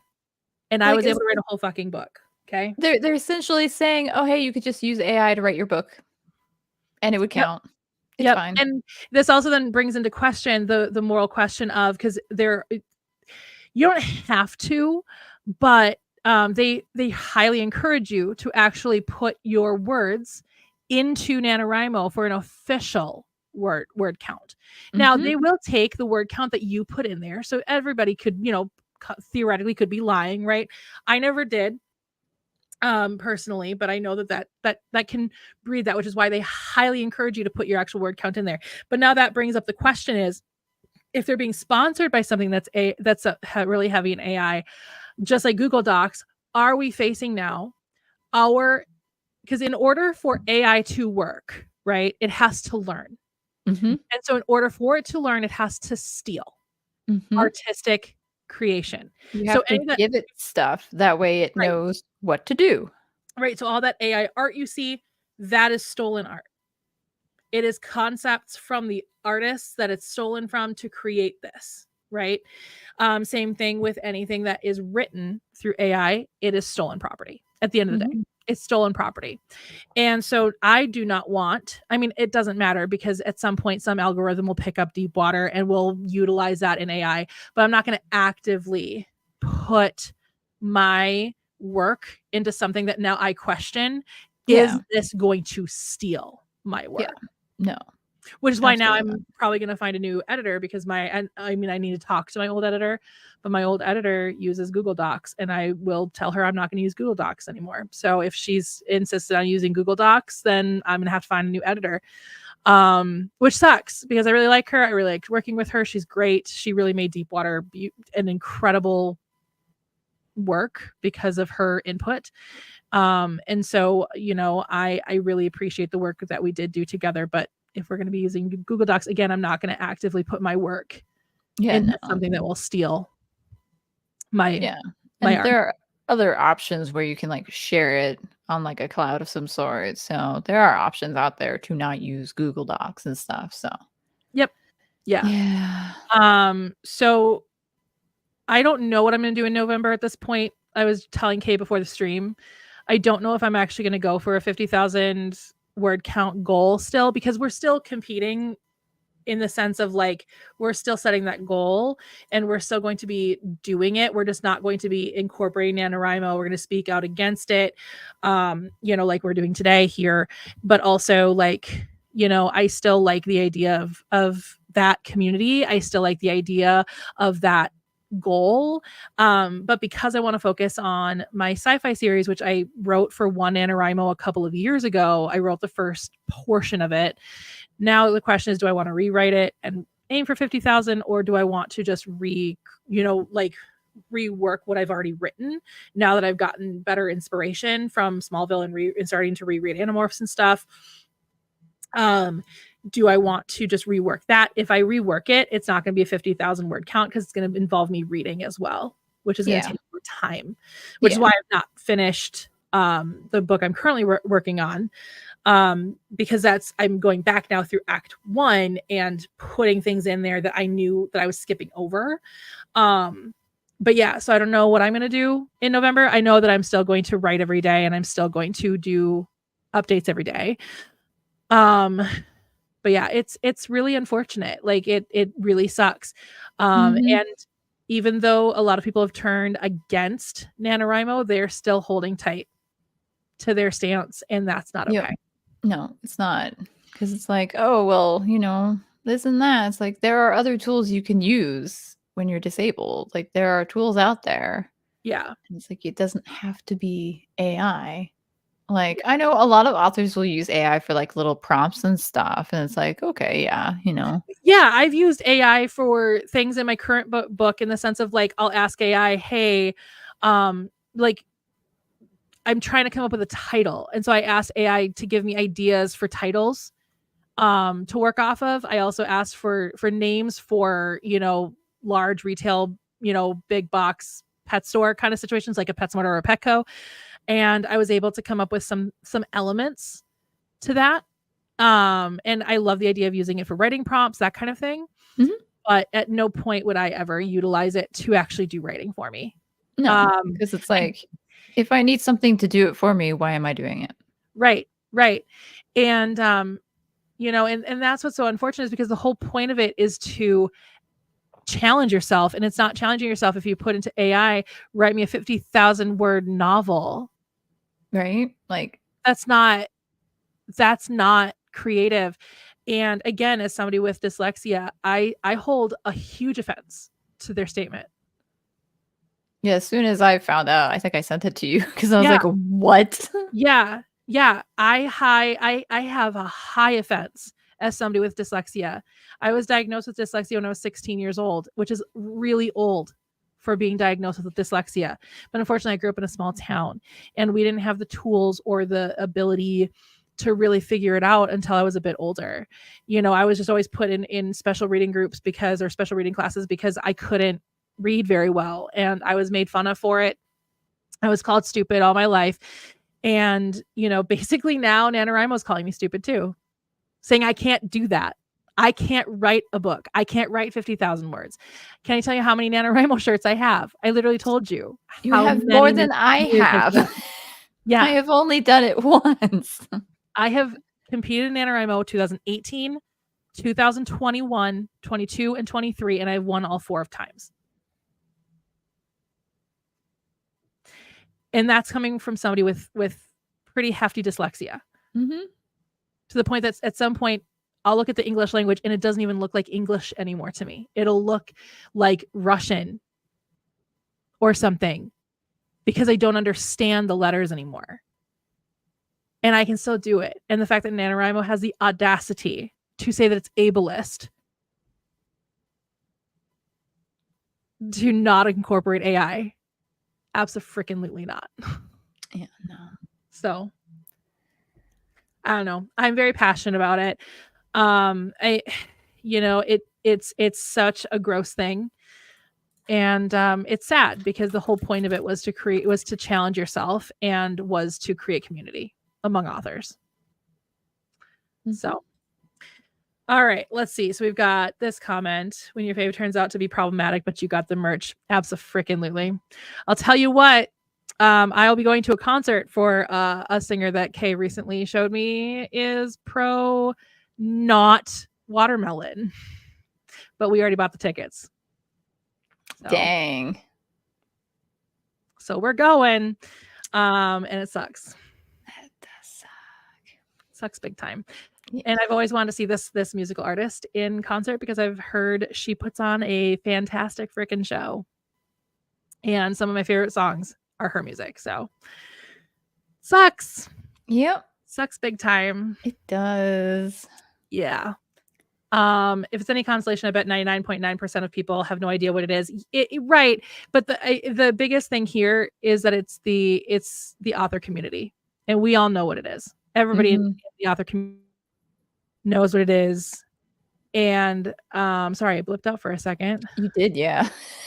Everybody in the author community knows what it is, and it's all about the community more than it's about like owning the NaNoWriMo merch or saying that I'm a NaNoWriMo winner. It was a fun conversational starter for people who didn't understand it, because I'd be wearing that. You'd be like, "Oh, what's that?" And I can tell them all about it, and then they'd be super impressed. Yeah, they'd be like intrigued. Right. It's not about impressing people either. Again, for me, it was about the community, and luckily we have the community, so the community is not going anywhere. Yep. But unfortunately, the thing that brought the community together is going somewhere that we're not following. And it's like, I kind of wish I hadn't left the like main city like Discord server in my area, because I did, and I was like, dang, I wonder what their thoughts and stuff about this is, because I know a lot of them are veering away from the organization, and like some of the like leaders or whatever are doing their own like little thing, so you could still go to like the write-ins and stuff, but it's just not NaNoWriMo related. So yeah. I've only heard about the AI, the generative AI writing quotation marks aspect. Are you talking about like you didn't hear about the kid situation? Because they buried that, because I didn't even hear about that, and I'm actively in that community. It was one of those. Buried it. I don't even remember who, but like it just came on my TikTok for you And I'm like, what? So I like kind of dived a little more and I was like, what They really buried that. They did. They did. They buried it. They Which really did. also makes me question their ethics, that they're going to bury something. Like, you're not even going to hold yourself accountable, be like, yeah, we messed up here. No, they buried it. And it's like, I think I could be very incorrect. I haven't like, this has been months now, but I'm pretty sure there had to be like some sort of federal investigation into it because of the, so Yeah. it's like, it wasn't just, oh yeah, blah, blah, blah. Like, Yeah, because apparently when I started looking into it, what I'd seen was people were calling them out on it. And they're like, oh, that's not happening. That's not happening. That's not happening until the FBI got involved. The FBI literally got involved and was like, y'all are letting predators into your forums. And I don't like predators. I don't think anybody does, but like, I shouldn't. They also said something like, some people aren't good writers and AI can fix that. And that's a somehow even worse argument than ableism. Yeah. Like, here's the thing. And I was telling this to a friend. I went out with a friend on Tuesday for dinner. Me? You are in Texas. No, I went out with a friend on Tuesday and he was talking about he'd recently gotten into pickleball. And I was like, you're into pickleball all of a sudden? He's like, yeah. And I'm like, he's like, I'm not good at it. I'm like, you don't have to be good at something to enjoy doing it. Right. Like, I'm a terrible singer. I used to be a good singer back before my vocal damage. I had some vocal damage and I've just never learned how to sing since the vocal damage. So my voice just is not what it used to be.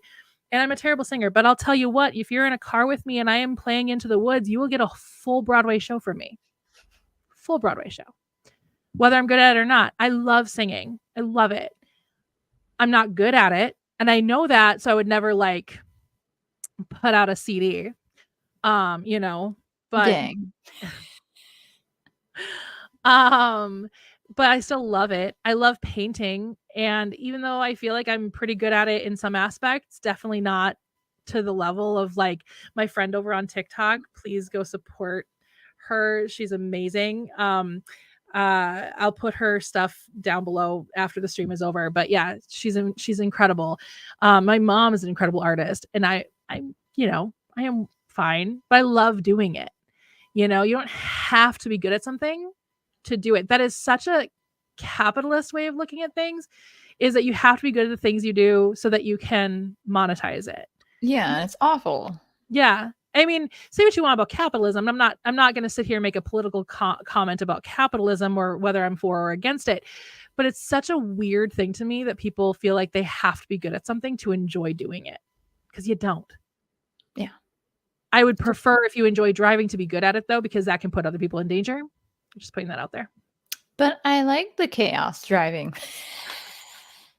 You're still alive. So it's fine. Yeah, I survived your driving. I survived. Good. Yeah. I held onto the oh shit handle quite a few times, but hey. That's why it's there. Yeah. Well, it looks like Skynet will take over after all. I'm not familiar with what that is. Do you know what that is, Kay? Skynet? You don't know? Probably, but I'm just being stupid, I guess. My brain my brain did a thing, remember? And now my memory is a little weird. So it's fine. I'm pretty sure. So I don't know why I'm saying it, because I haven't seen the movies, but I'm pretty sure it's from Terminator. So it's basically like Skynet. Yeah. Okay. Yes. You know how long it's been since I've seen Terminator? I haven't seen Terminator since film school. I think that's the last time I sat down to watch Terminator. So I think that's why it was like my brain was not going there. Okay. Yeah. Skynet is from the Terminator. Yes. Okay. Yes. Now I remember. Okay. My brain. Like I said, when my brain goes through a thing that it just went through during the middle of the stream when I had to step away for a few minutes, my memory gets a little wonky. So I do apologize if I am a little off. I've seen things that are clearly AI written on AO3 and they're garbage. Yeah, I have played around with the concept because I've always been curious. So like every once in a while I'll throw into my AI, I'll be like, write me a fan fiction about this TV show or something. And it just gives me like 1,000 words of like, this weird thing. And there's no heart to it. There's no heart because you're missing that human aspect. You're missing the human experience. Mm-hmm. You know, again, like I talk about with Deepwater in the book I'm currently writing, I'm literally putting my own personal experiences with people or events. I'm putting those things into my stories because they're things I literally went through. And so you get to experience what I felt, hopefully, if I wrote it well enough. But, you know, um, you know, Mm-hmm. yeah, that's my fear. That's my fear. That's my And I fear. feel like it would be in that scenario because probably Mhm. in the terms and conditions, it's like if you do this thing, then it will go to our sponsor. So like, Yeah, the biggest no, lie any of us ever tell is I agree to the terms and conditions because we didn't read them. nope. And we probably should at this point. Especially with AI coming out, we really should we should really start reading those.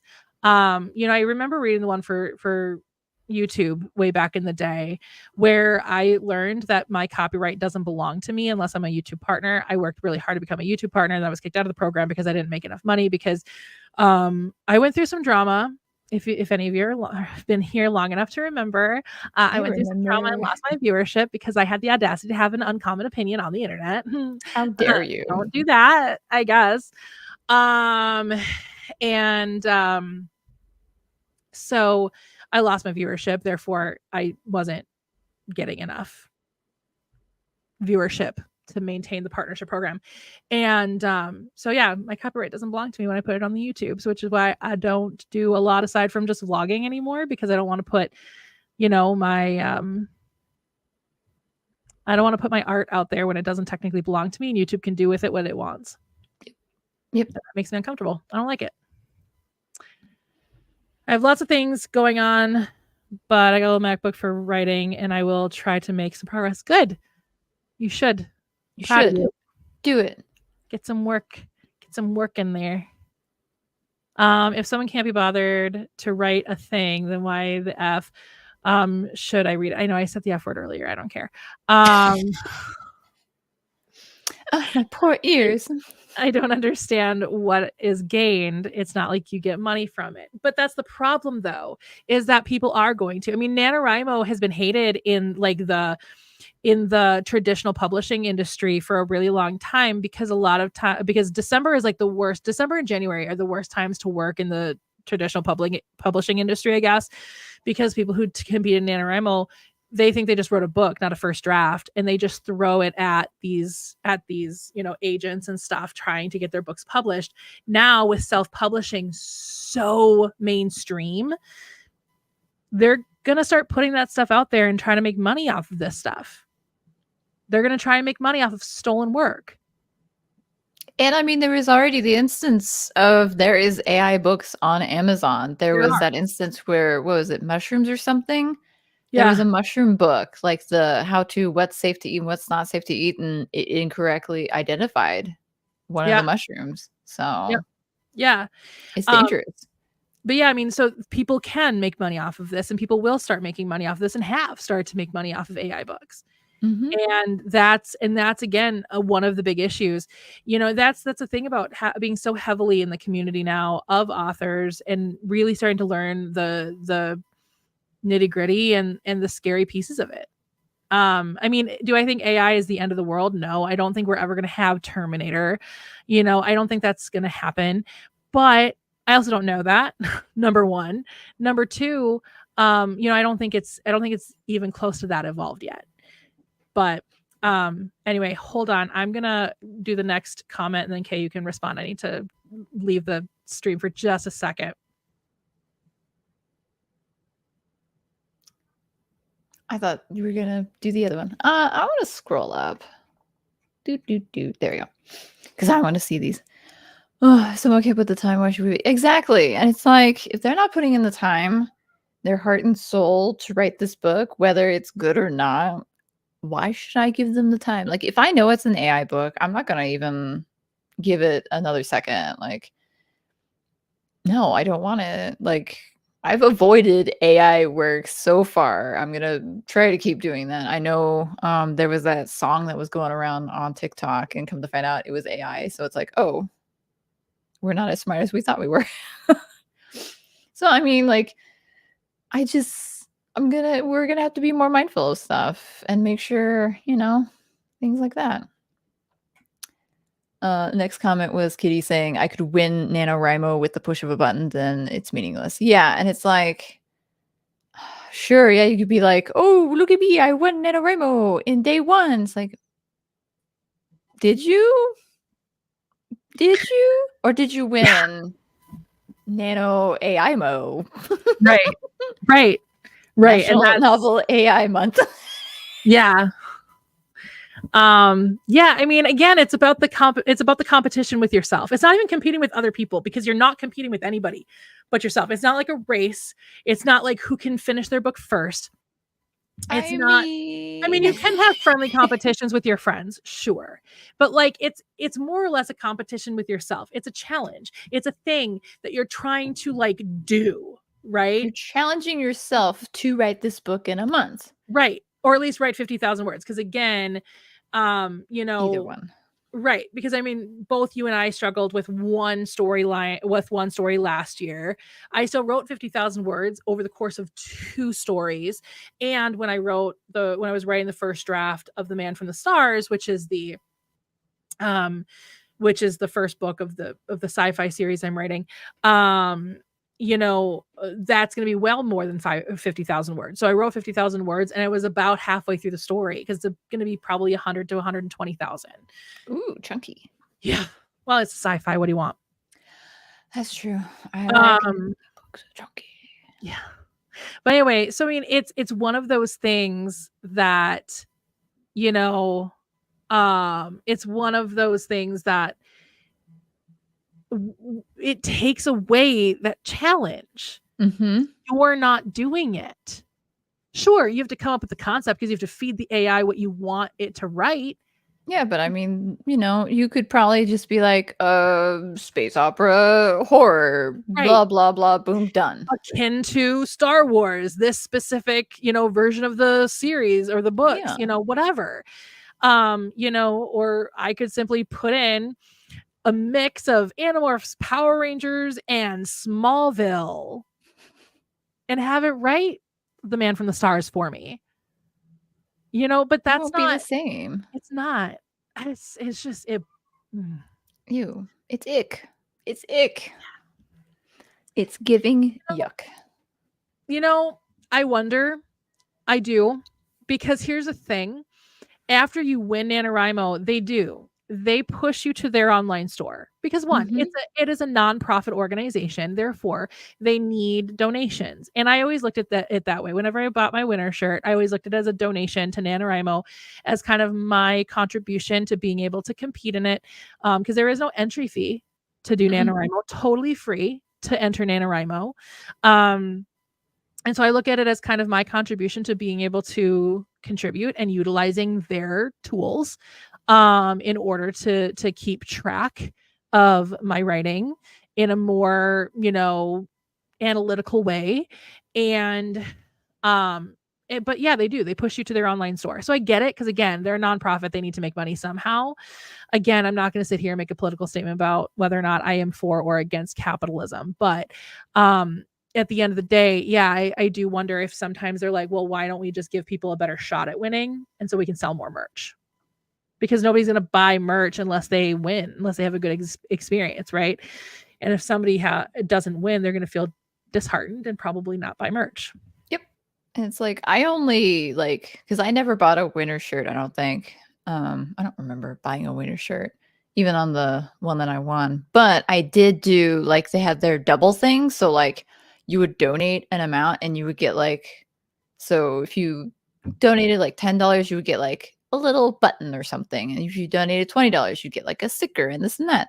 So on that day, you would donate the 20, but you would get the $40 goodie bag, so to speak. Yeah. So yeah, that's the only time because I really wanted a sticker that I now have to remove from my laptop. Yeah.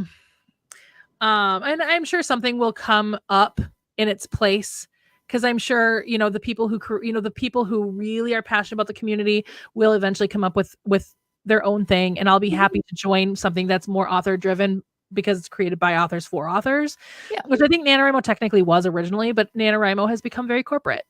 And even nonprofits can become corporate. Yep. It's sad when it happens. Well, there are so many nonprofits I will not, even the ones that supposedly do good, like I would never give money to the Red Cross. Never in a million years. Only 10% of the money you give to the Red Cross actually goes to the stuff that they do. Everything else, 90% goes to their administrative fees. So I will give blood to the Red Cross. That's fine because they can't monetize that. I mean, they probably could if they tried. Could if they wanted, I guess. You could. If I were to ever chop off my hair and donate it again, I will not donate to Locks of Love. Because guess what? They do. They monetize the hair donations. They sell wigs. They don't give wigs. When I found that out, I was like, I can't support that. You know, nonprofits can become and do become, when they get to be so big, they do become corporate. And again, I'm not going to sit here and make a comment about capitalism, but at the end of the day, that's not okay. To me, if you're going to be out there doing good, doing something with purpose, the purpose should be the purpose, not making the money. You know what I mean? Yeah. I can answer this one. Yes. I was going to have you answer that one. Okay, cool. Yeah, because I had to Google it because I couldn't remember quite the thing. And of course, the article that's super helpful is blocked by subscription. So I'm just going to like TLDR it. So essentially, Google has their AI. So just like any other corporation nowadays, immediately, like they all just were like, here's our AI, here's our AI, AI. Out of nowhere, it's like they all coincided with each other. It's really suspicious. But anyway, so it came out that Google has their AI. And basically, if you have your Google Docs set to publicly available, which is essentially is it linked to anybody, stuff like that. So literally our little streaming the Google thing Doc that we have, which has our streaming can be fed to the AI system. Yeah. So anything publicly available like that, like if you marked it as publicly available, you linked it to somebody, you shared it to somebody, that can now be like snipped by the AI so it can learn and read it and then be able to send prompts and stuff. So yeah, that's essentially what that is. So if you got it set private and stuff, you're probably fine. But like, how long is that going to be the case? So that's the thing, is like what you think is private isn't really private. Mm-hmm. You know, even like your DMs on a social media website, there are people who can read those. Yeah. So and that's like, for security purposes, because obviously if something is going on in the DM, somebody's making you uncomfortable or somebody's threatening you, they can pull that and also be subpoenaed by the government or by lawyers or whatever for legal purposes, things like that. You know, what is private is not actually private when it comes to the internet. There is no privacy on the internet. So yeah. But yeah. So that's the long story short on that. So exactly. I've used AI stuff for things like give me synonyms for this word or stuff like that, but will never do write this chapter for me. Exactly. Like I said, I have used it for assistance with things. It's my AI is my assistant. I do have ChatGPT on my phone. And I do utilize it to give me ideas or synonyms for words, or, you know, a better way to, you know, structure something in the story, you know, give me an idea for this. But yeah, no, I would never be like, write my book. Yeah, no. And it's like using it as a tool, you know, if you want to, you can. If you don't, you don't. I don't, you do. Yeah. You just use it if you want to, but like having it do the thing for you fully. What are you doing? What are you doing? No. Yeah. Usually the process is more important than the end result for the artistic pursuits, at least. Yes, absolutely. It's not about the end result. It's about the journey too. You know, that's what I love. I love to be creative. I love to create. I have been a creative my entire life. My parents tell me stories of when I was a kid and I would put plays on for them in the living room. I mean, I remember sometimes because I remember doing it, because I remember making little tickets when I'd be sitting at church on Sunday mornings. I'd make little tickets out of the like offering envelopes that would be just sitting in the pews. I would make little tickets for each of my family members so that when we got home after breakfast, because we always ate breakfast after church, because I don't know, there was some weird thing about not eating before church because communion should break your fast. I don't know. My parents don't believe in that anymore, but like what they did when I was a kid, I don't know. It was weird. Anyway, so we'd have breakfast and then I would put on a little play and they would have to come and give me my tickets. And then I would put on a little play for them. I do remember that, not vividly. I remember it vaguely, but like my mom would tell me stories about how I would do this. And I mean, I used to vlog before vlogging was a thing. I used big, huge, like shoulder cameras from the 80s and 90s. And I would struggle with that thing, pretend I was Steve Irwin. I would pretend I was a newscaster. Like I have VHS tapes that I eventually want to digitize and actually like react to on the internet of me doing these bizarre things with my Beanie Babies and stuff. I've always been a creative person. And for me, it's about the creation of it. Sure, I love the end result. I love when somebody will read, like I have a friend who is definitely not somebody who I would ever have expected reading a book that involves two gay men in here. I never expected her to read it, but she did. And she loved it. And she sat down with me. She's like, this was really great. She had me sign my book. Like it was very sweet. I love that part too. But the fun of Deepwater was writing it. That was the fun. Was it hard? Yes. 100%. It was real hard. But it was fun, Yes, my brain just farted. It's fine. If you're not writing your own kinks into your fanfic, what's the point? Oh, I mean, the human experience. Laugh my ass off.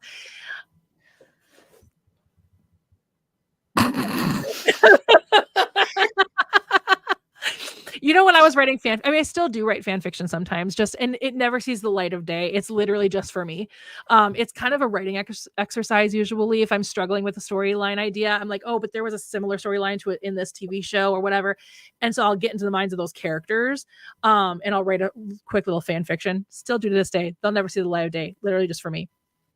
But yeah, when I was actually writing fan fiction, do you know how many times I Mary Janed myself? So many. Oh my God. If I had a crush on an anime character, I will tell you what, I was their love interest. Of course, right? That's how it works.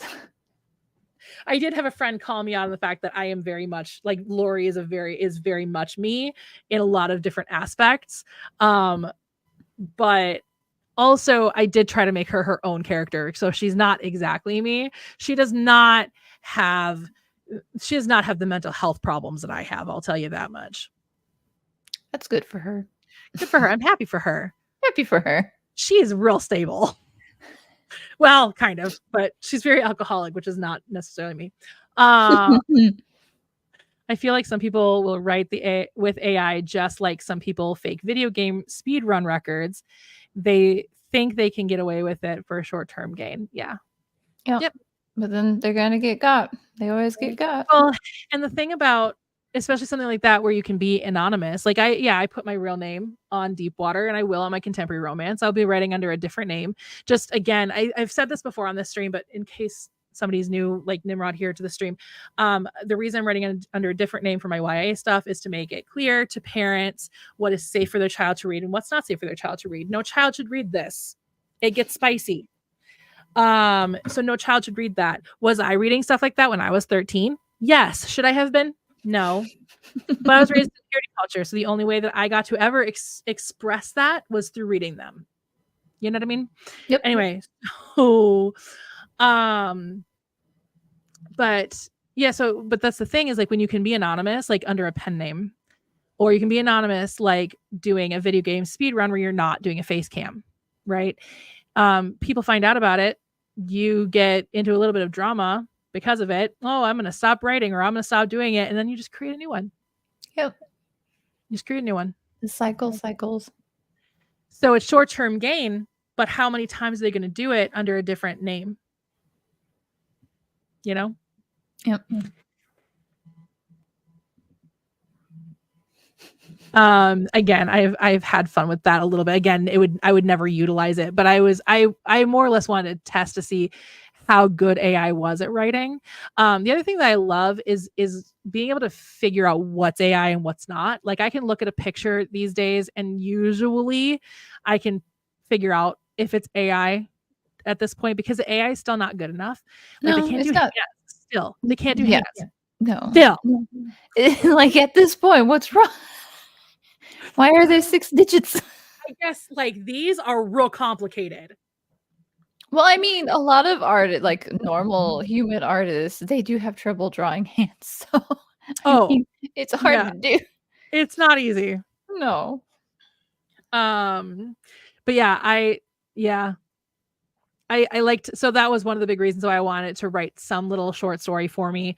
I did give it an actual prompt of like at one point like a totally unique story of like it was with my mom, and so we came up with it. It was like a mother and daughter going on a road trip together and blah blah, and this happens and then this happens and then this happens, and it wrote us a pretty interesting story to the point that I was like, damn, now I kind of want to actually write my own version of it. I won't because I don't write that kind of. The only time I ever got close to writing that kind of story was when I was processing. I was estranged from one of my primary caregivers at one point in my life. Again, I'm not going to get into my family drama on the internet. So I'm not going to say ever which caregiver. I was estranged from one of my primary caregivers at one point, and I was processing that. And I wrote a little story, or started writing a story to help me process my estrangement from this person. This person and I are no longer estranged, but we were while I was in college. So, but yeah. And so anyway, yeah, the fan fiction thing, I've played with that a little bit with AI, with my chat GPT. And, I'll tell you what, there's still no heart. Still no heart. I think Kay also said this one. They were always promoting donating money to certain charities at a place I used to work, like take it pre-tax out your paycheck. A lot of companies do that. There's a lot of companies that allow you to do that.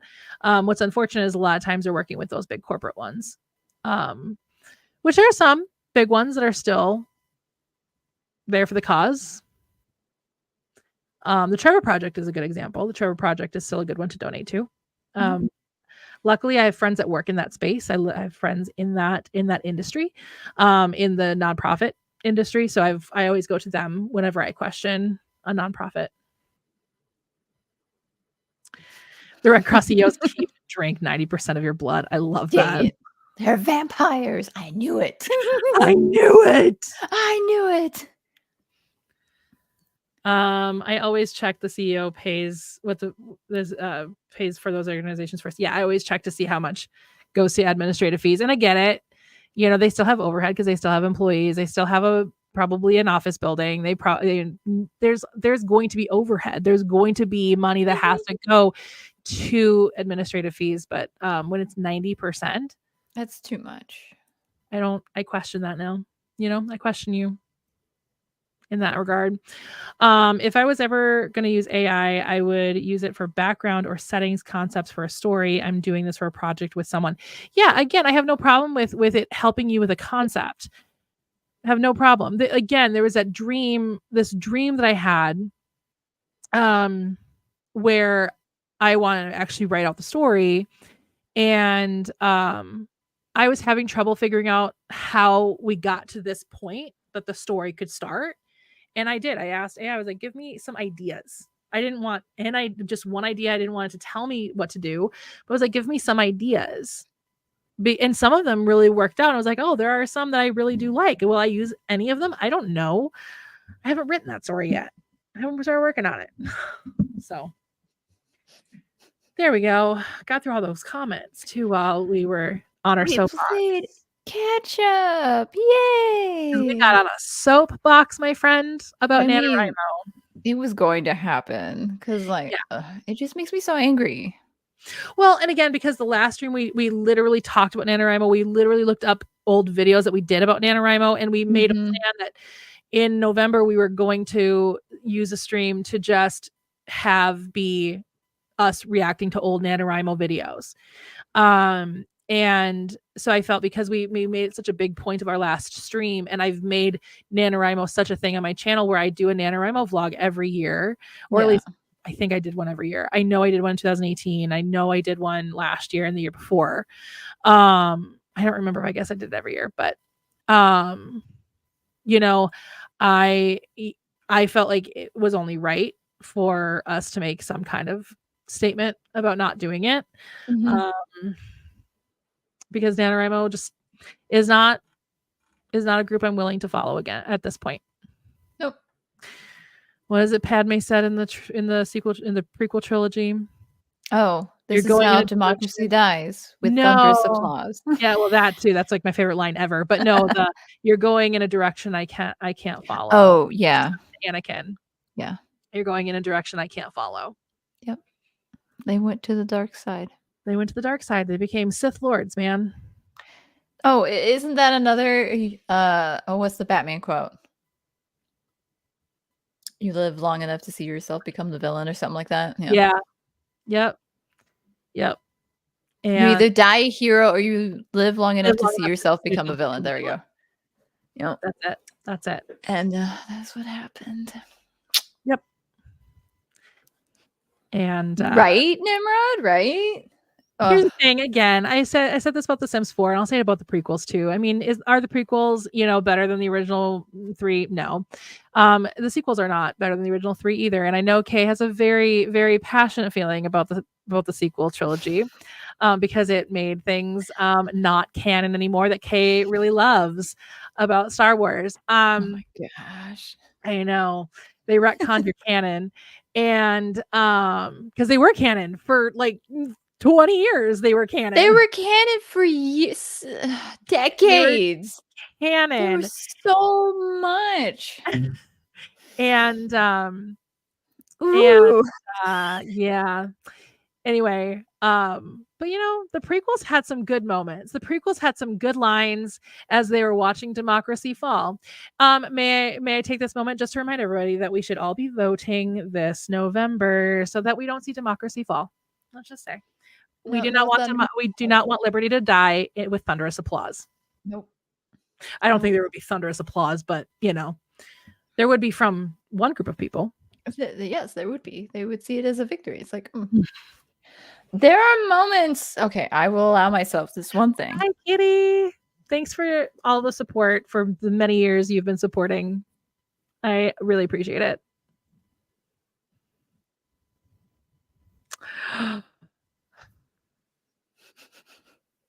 Do you want to get on a quick little soapbox? You're fine if you want to go on a little soapbox. It was for the Ocean Views comment. Because, okay, there are moments in the sequel trilogy that are really cool. There's some scenes that are really cool.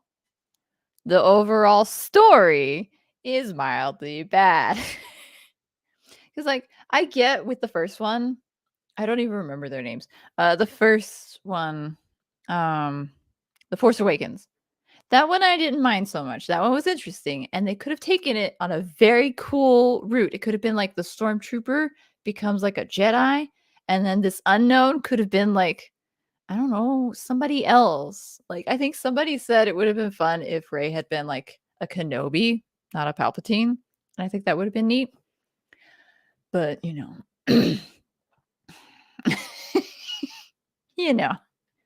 Yeah, no, there were moments in the sequel trilogy that I did enjoy. And there's a lot more moments in the prequel trilogy now that I went back and rewatched them. I definitely like the prequel. Okay, you have to have the mindset of Star Wars, the OG trilogy was campy and silly. It's not serious, and you probably shouldn't take it serious. It's campy, fun, silly, good times. You're not supposed to take something campy seriously. Exactly. But it's the golden rule. Nobody that's a Star Wars fan will be truly satisfied by anything that Star Wars does. So nobody hates Star Wars like Star Wars fans. Exactly.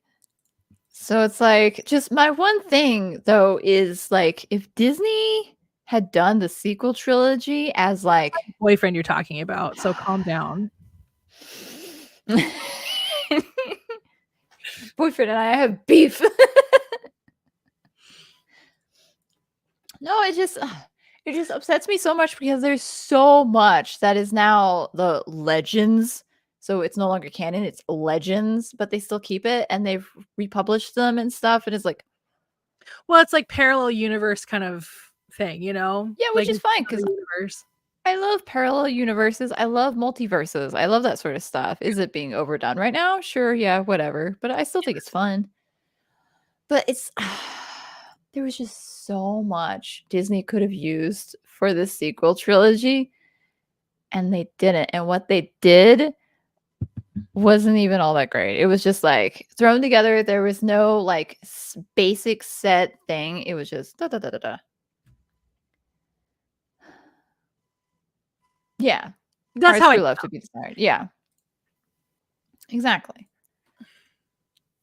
Like some parts of the sequel trilogy, like the whole, what was it, the middle one? I think it was the middle one. Where that whole like Jedi. The miscommunication trope was so bad in that one. Hate miscommunication trope. I hate it so much. I hate it. Passionately hate it. Oh my god. Just talk. Like and especially in like my space of like contemporary romance, I'm sorry. You should have good communication with your partner. Right, Like it is one of the tropes I just despise so much because it's like that whole subsection of that movie could have been avoided if you would just sit down and talk. If the Admiral had just said her plan. Why was she making it so secretive? What was the point? Yeah. I don't know. I as a Star Wars fan, I have watched the original trilogy and the prequel trilogy over and over and over again. I cannot tell you how few times I have sat down to watch the sequel trilogy.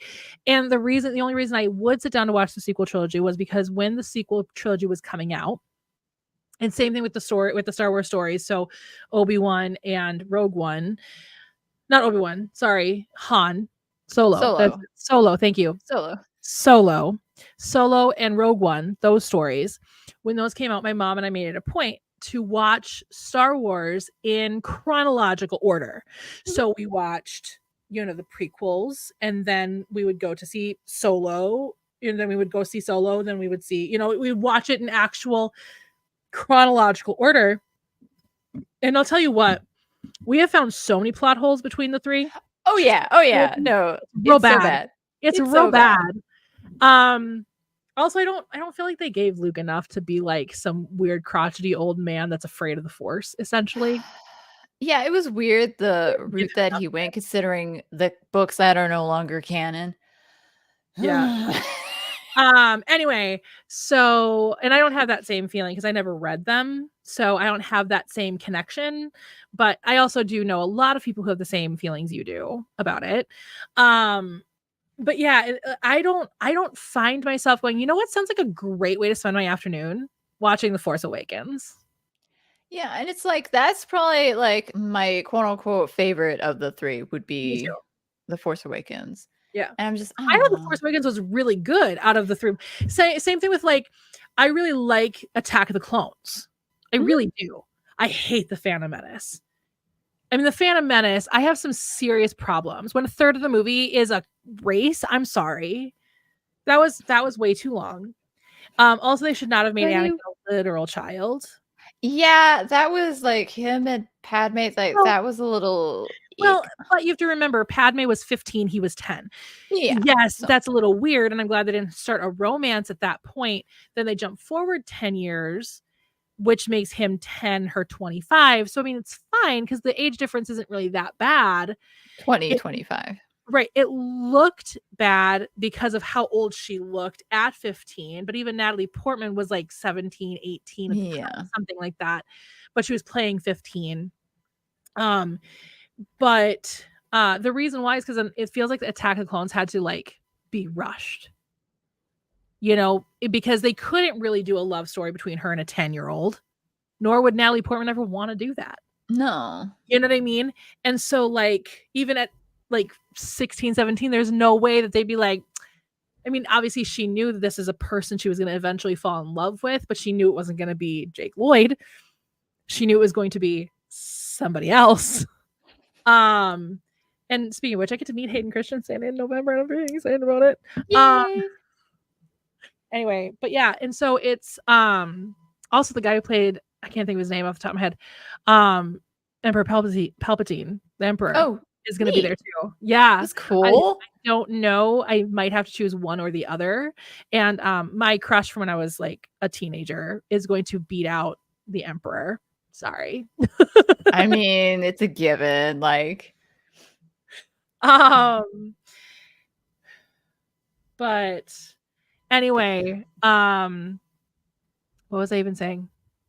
Lost my train of thought. It's gone. Oh, the Attack of the Clones romance, blah blah blah. Yeah, it was rushed because that they had to do it all in one movie. They had to write an entire romance along with the actual, because the romance is really the B story if you really think about it. It is. Right? And so they have to write an entire love story in a B story. Like, no, they should have started it in The Phantom Menace. It should have always been Hayden Christensen. And they could have still made him a little bit younger. That's fine. Like, they could have made her actual age and him. I mean, I know they're like the same age. Could have made him 15, 16. You know what I mean? And then have her be 18, 19, something like that. Yeah. I don't know. I just feel like it was rushed. I don't like The Phantom Menace. Also, Jar Jar is racist, but he's also a Sith Lord. I am in that camp. That's why I like the Lego, what is it, Reconstructed or whatever, where there is Darth Jar Jar. I love it. I believe in that fan theory so much. Right? Like, how can he not be? He is a Sith Lord, and he was trying to stop them, which is why he was a buffoon. Some of the Legends books are so good, and the idea that they are not canon now still makes me kind of less interested in reading them, but I'm glad I read Plagueis. Yeah. Plagueis. Sorry, when you're dyslexic, you can't just throw words that don't actually exist because I can't sound them out. Phonics doesn't work for a dyslexic, FYI. Yeah, I know. At least that one was great. Sorry, my throat decided to stop. Again, vocal damage. You're good. You know, because it's like there's so many like good stories in the Legends, and it's the like opening scene of Attack of the Clones is Anakin, Obi-Wan saying they're such good friends now, but we're never shown it. The rest of the movie is them bickering and growing apart. Yeah, and it's like the only way that you're shown it is through the books, and that's kind of stinky. Like, the books are really good, but like not everybody's gonna read the books, right? And they made it very clear that Obi-Wan in The Phantom Menace was actually kind of annoyed by having the kid around. He didn't want the kid around, you know. And then of course at the very end he's like, I promise to train you. Okay, that's great, but like that's because your old mentor died and you're just taking over, you know what I mean? Yeah, and you feel bad, just like, Qui-Gon dies.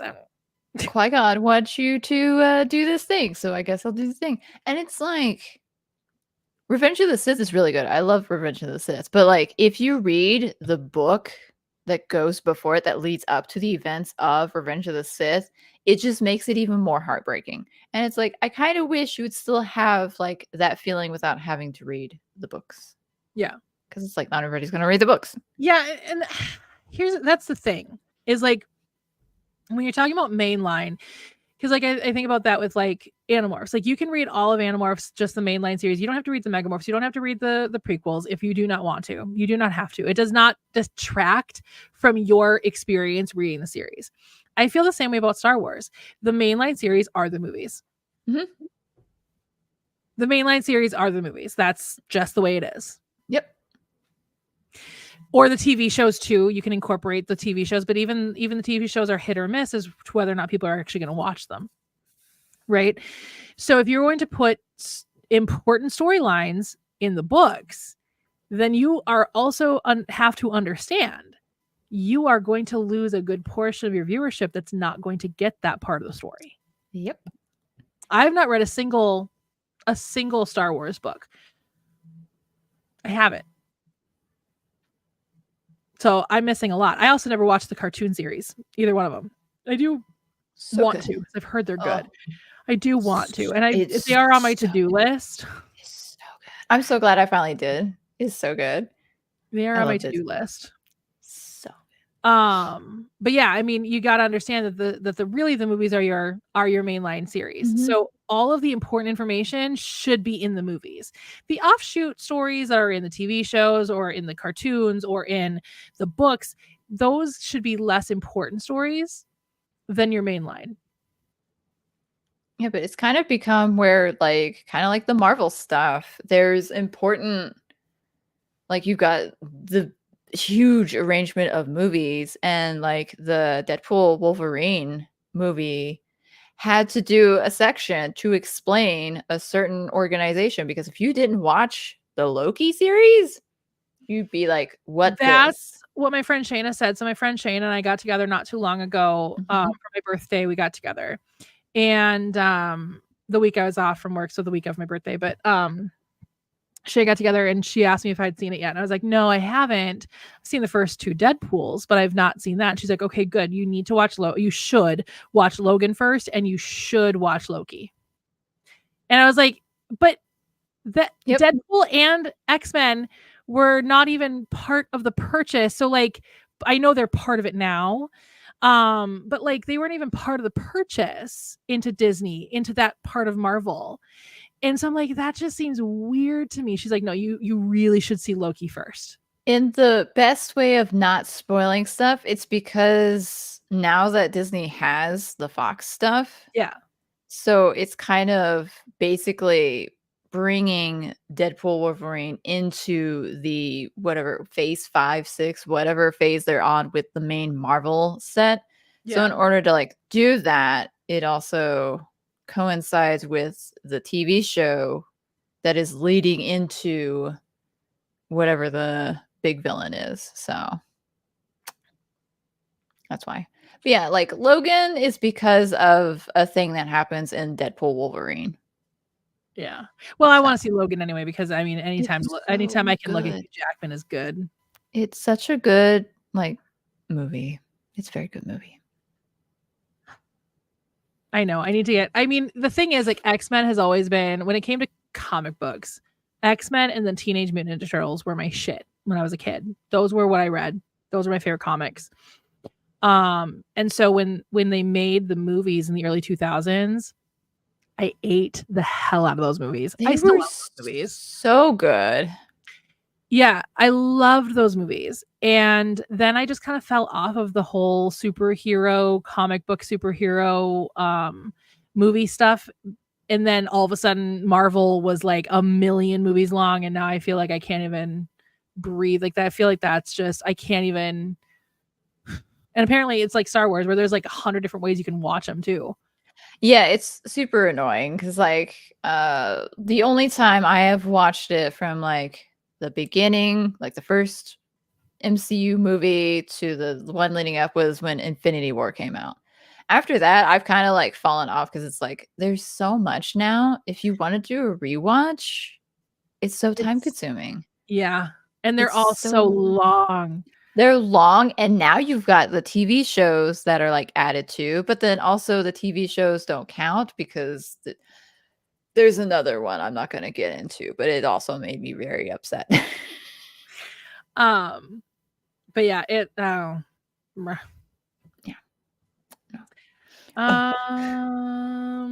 So in order to really understand the plot, you also have to read the books and comics and play the Fortnite event that explains crucial lore. Love that. Yeah.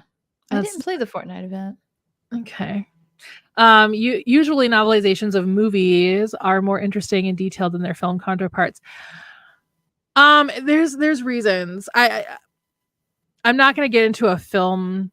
Like, this is not film school, so I'm not going to get into it right now. But if at any point anybody would like me to get into the adaptation realm, I'm more than happy to. I took a literal class on adaptation, specifically comic book to movie.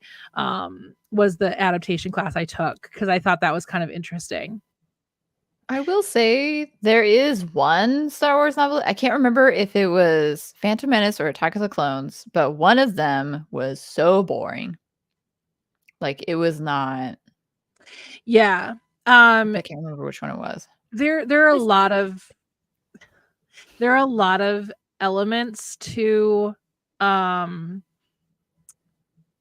this that, like I said, I could do a whole lecture on it.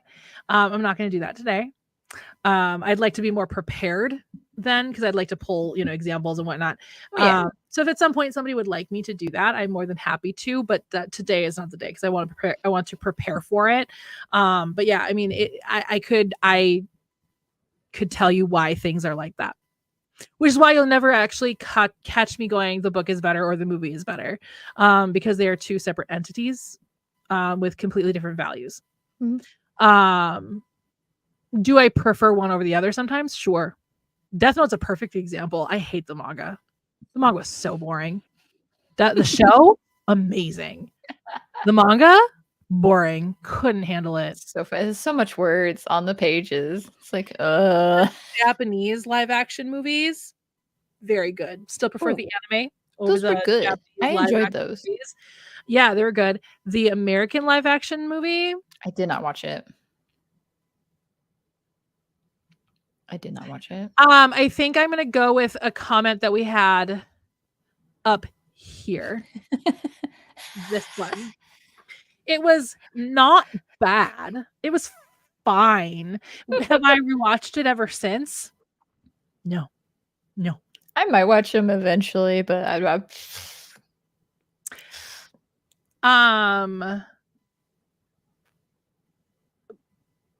Willem Dafoe as Ryuk was my favorite thing.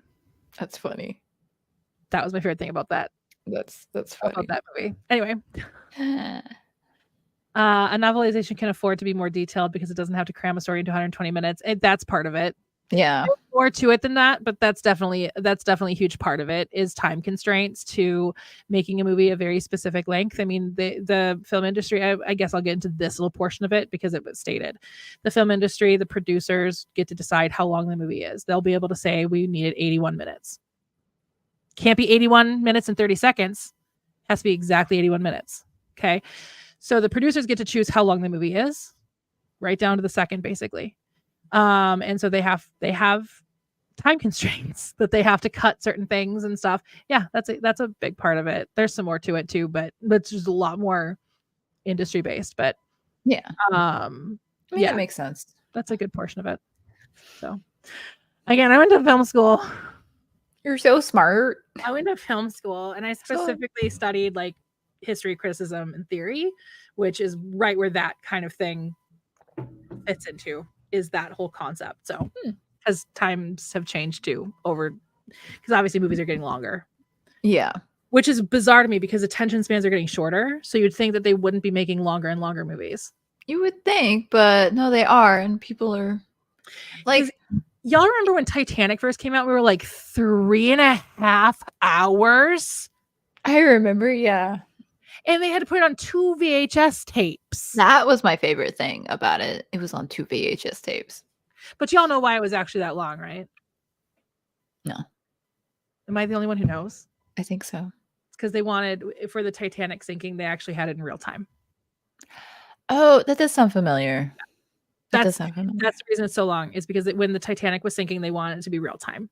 So for how long it took from the iceberg for the Titanic to hit the iceberg. Actually, no, we're not going to villainize the Titanic. The iceberg hit the Titanic, okay? The villain of the story is the iceberg. Anyway, sorry. Did you see, this is unrelated. Did you see what's happening to the Titanic wreckage? Yes. Yeah. It lost a rail. But yeah, they wanted to be real time. So from the time that the Titanic hits the iceberg to the last moment you see the ship going down is all real time. That's how long it took. which I think was brilliant storytelling to give you an idea of the chaos that was going on, because that was real time. Mhm. That's how much time people had to get off the ship when they could get off the ship, because obviously so many people couldn't get off the ship. So Yeah. Sometimes a really good movie comes out and you just lock in and watch the whole thing. Most recently for me, Dune Part 2 with 2 hours and 45 minutes. Yeah. I mean, a hyperfixation is a good thing. I can't tell you how many times I am a champion marathoner of like TV shows. Yes, you are. I'm not. I like started rewatching The Good Place. Have I finished it? No. I have not. Ever since I rewatched The Good Place a lot while it was still airing. But ever since it ended, I think because the ending was so satisfying, I've never had the desire to go back and watch it again. And in a good way, not in a How I Met Your Mother kind of way. Oh, Where still more than 10 years later, and I'm still like, how dare they end it that way? I mean, fair, like. I'm sorry, you spent an entire season about Barney and Robin's wedding only to do what you did to them. What? Why? I don't care. I don't care that that's how their story ended. I don't care. But like, then why'd you make the whole last season their wedding? Why? It's just it. And the whole point that this father's been telling this very inappropriate story to his children, just to be like, yeah, but the real thing is, I just want to go boink Robin again. Is that cool with you guys? Is that cool with you? Because it's cool with me. Anyway, but yeah, I just never had the desire to rewatch The Good Place. I think in that sense of like, I was just so satisfied with the ending that I don't need any more. You know, the shows that I rewatch time and time again, it's because I want more. Like Community, I rewatch that all the time. Where's our movie? Hashtag 6 seasons in a movie. We got you your 6 seasons, Dan Harmon. Give us a fucking movie. Leonardo DiCaprio. Back. Why not? Have you guys seen that? Have you guys seen that like meme about like anytime Leonardo DiCaprio and Kate Winslet are like on the carpet and they get shots of like Kate Winslet looking at him and him looking off some other direction, be like, he's never gotten over her letting go. Or something like that. I love it. It's so good. That's funny. It's so I've good. not seen that. That's funny. I appreciate the visuals of that scene of her letting go and him sinking, but that's not what would have happened. No, eventually that would have happened, but not in that particular scenario. Not in that moment. It would take a while for those bodies to sink, actually. I was about to say, I'm not a scientist. They would be floating. I've heard other people who are much more well educated in that realm say that. So I am just parroting that. Chirp, chirp. Parrots don't chirp. I just wanted to say because it was funny. All right. Should we set goals for next month? Did you meet your goal this time, though? Because I didn't. For the most part, I didn't quite finish the first draft. Again, I finished the story. So theoretically, I could call the first draft done and add what I need to in Act 1 as I'm going through the second draft, theoretically. But I did finish the actual story. There's stuff that I skipped when I was writing the first draft because I just wanted to get to know the characters a bit better. So there are definitely things I need to add. And that's what I'm doing right now is I'm kind of going through the first act again, trying to add those things in. I'm trying really hard. It's hard. I'm trying really hard to not edit while I'm going through that. I have failed a few times. This is why I like to write chronologically. I usually don't like to skip around if I can help it. I don't really like to skip around. I did in Deepwater for multiple reasons because I was doing it for NaNoWriMo, and I knew that I had to look up a few things because my memory is not great, especially for that time period of my life. So some things like their excursions and stuff are things that I actually did, like climb Dun River Falls and go to hell. I went to hell, and it was a very interesting place. Let me tell you. Want to learn more about hell? Buy my book. Anyway, and so I knew I had to do that, but I knew I didn't have time. So the excursions I wrote when I finished the book in 2021. So, or finished the first draft in 2021. So now I'm just kind of going through the first draft, trying really hard not to edit it, and just adding in the things that I knew I needed to add in. So hopefully I'll finish it before the end of September. She looks at the date. So I can I can figure out what I want to do with November. Fine. You have a week and 2 days. It's fine. But yeah, so I don't know what I'm going to do in November yet. And so I want to take October to really focus on that, plus take October to be busy at work. Yep. Not worry about writing at all.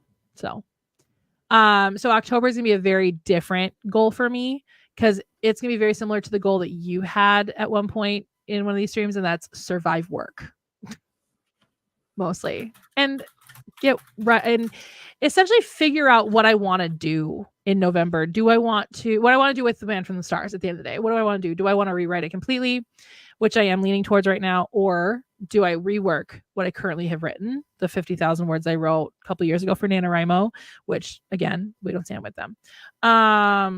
So I do want to figure that out, so that I can figure out what goal I want to have set for myself for November and the rest of the year, really. So, because by the end of the year, I would like to have finished the first draft of The Man from the Stars, finally. Yeah. So how about you, Kay? Did you complete your goal? You said no already, but go into I said detail. no. Tell me more. Tell me more. Like, does he have a car? No. So my goal was to finish chapter 2. Damn. Oh, I got an SUV. Yes, you do. Meet. No. So I did not finish chapter 2. I kind of worked on it a little, but it just wasn't vibing. So I need to figure out what in the world's going on. And I actually didn't keep working on hardcore parkour, I don't think. No. Nothing happened with that one. It's existing. It's chilling. So, I mean, I thought you worked on it a little tiny bit, because I remember you saying something about it a couple weeks ago. Like a little bit. I don't know why mine's a period and yours isn't. There's a little question mark on the thing. I see that, yes. Distractions. Yeah, no, I don't remember what I did. I think I did like a little bit, but it wasn't like, ooh, we're meeting goals. It was, I poked at it a day or two, I think. Yeah. And that was it. Yeah.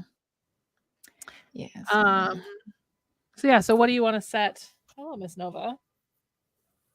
I think so. We're putting hardcore parkour kind of on the thing, because I think that's what I want my my month project to be. So we're gonna kind of set that aside. I might do a little bit of world building so I can have like more of a foothold. Yeah. But I don't think it's gonna be like I'm gonna focus on it before I write it. I think it's just gonna be like, oh, if I think about it, I'll poke at it. But sure. But I think the main goal needs to be, why can I not write this dang book? Hold on. Hold the phone. I have your answer, Kay.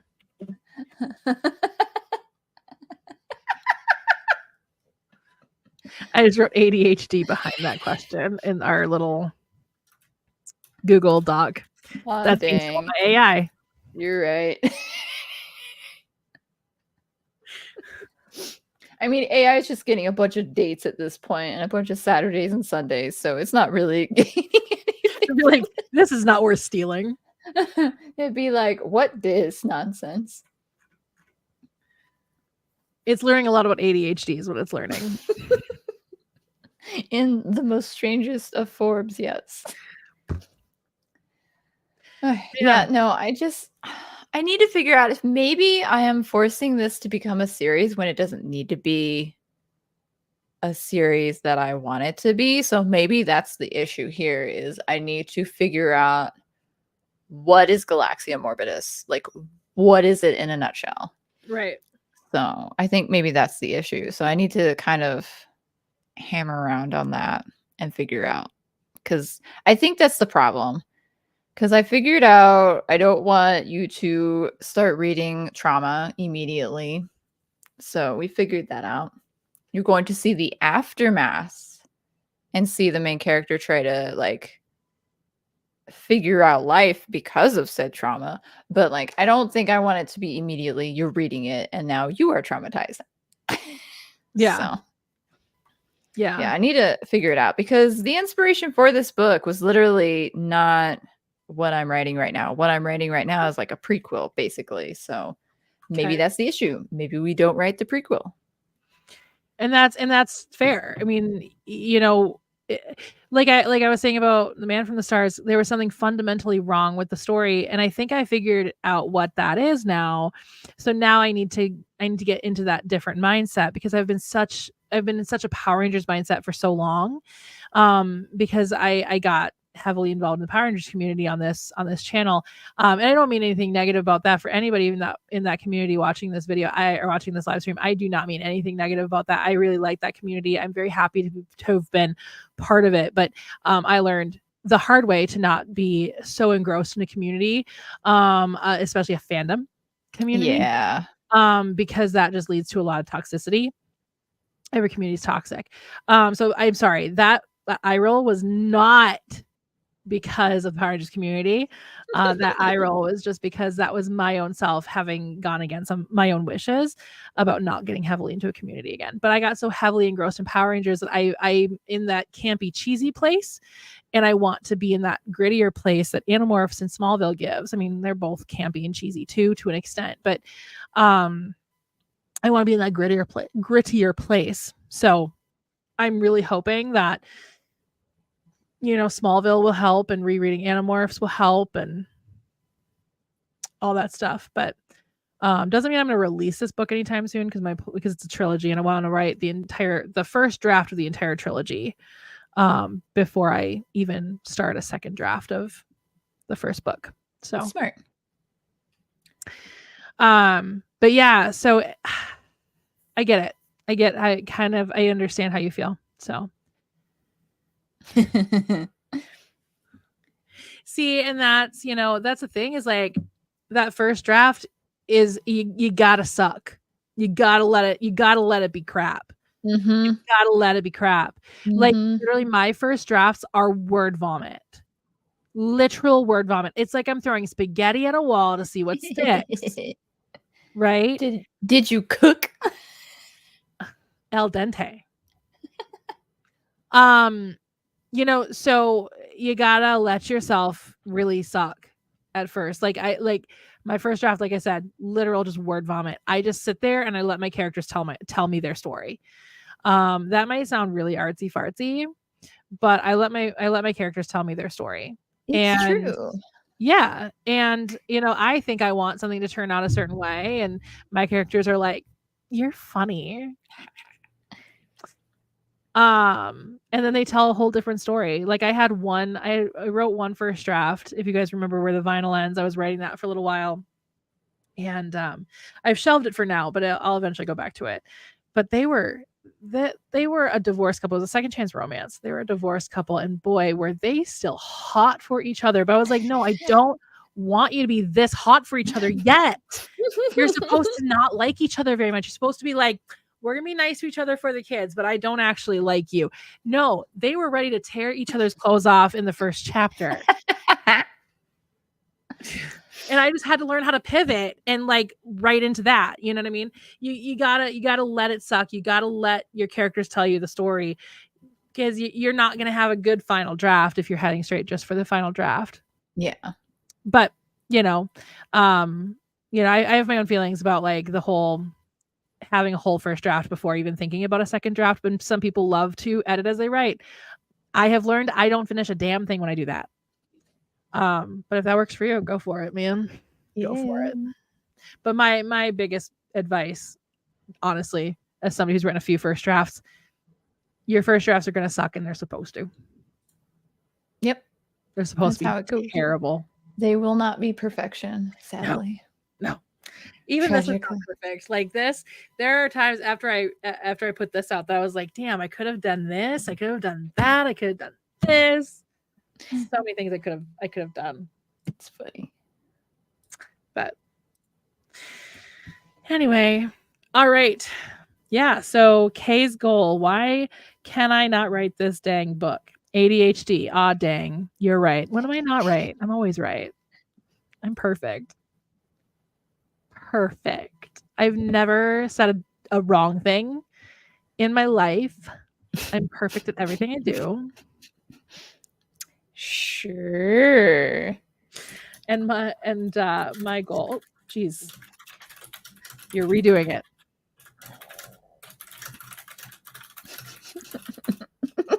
I know I lack some morbidness and being a big stupid face. Sad face. Yeah. And then me, it's survive, work, and figure out what to do in November. Yeah, that's all I can have time for in October, honestly, because my job is so busy. Yeah, no. October. My job is. I've got more leeway. We will only have like one busy weekend in October, and that's the very beginning. Yeah, because you're done with all the summer blockbusters, getting ready for the Christmas blockbusters. Thanksgiving's gonna hit hard.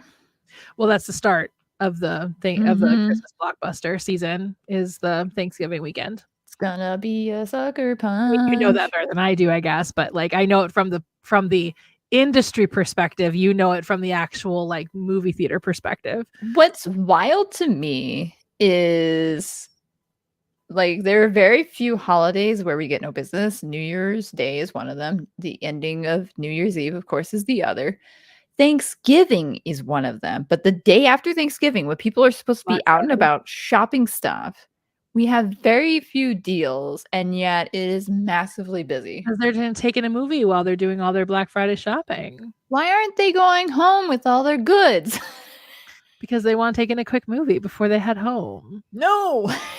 Go home. I remember being part of the problem one year was to see Into the Woods, the movie version of Into the Woods. And I went on Christmas Day. I was part of the problem. I will say, though, weirdly, last year wasn't as bad as I remember it being. So I don't know if maybe our movie selection wasn't good because I don't remember what came out. Or if it's just people were meh. Yeah, I don't know. I don't remember anything that stood out to me last Christmas season. I don't remember what came out. I think it was Wonka. Wonka did really well. It stayed for months. I'm thinking more on the lines of apple cider. I'm more of an apple cider person than I am a pumpkin spice. Same. I mean, I don't mind. I don't mind pumpkin spice. Pumpkin spice is fine, but I am not a pumpkin spice person in general. But I'm glad you love it, and I'm glad it's that season for you. I have such an aversion. It's so funny. I have such an aversion to things, and they're very weird. So as a kid, because summer technically doesn't end until like today. Right? Is it today? Is it today or tomorrow? I can't remember if it's the 21st or the 22nd. I think it's the 21st. Today is the first day of fall, I think. Calendar betrays me and it won't say. Google. Yeah. Anyway, so technically fall didn't start until today, right? So technically tomorrow. Thank you for the correction. So the 22nd. So technically, my birthday technically is in the summer. I have a summer birthday. Granted, we had already started school by the time my birthday comes around because it's after Labor Day. So a lot of people call my birthday a fall birthday because it was a school birthday.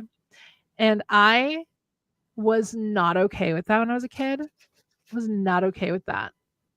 I wanted people to acknowledge my summer birthday because I had a summer birthday.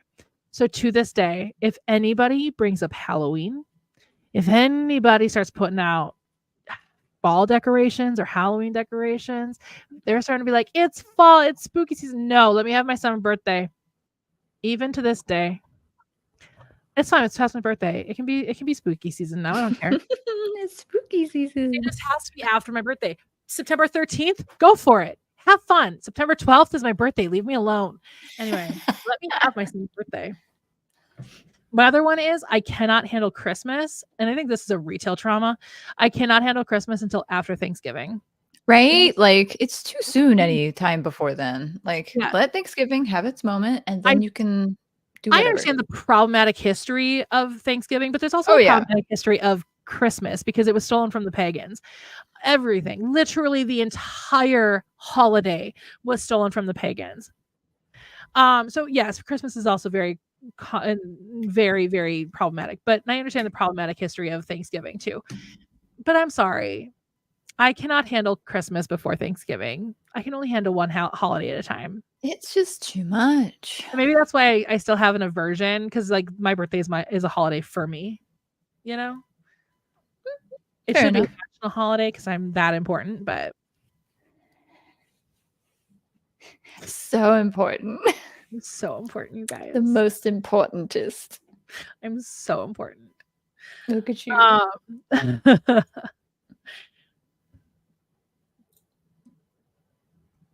I don't disagree. Because I really like fall.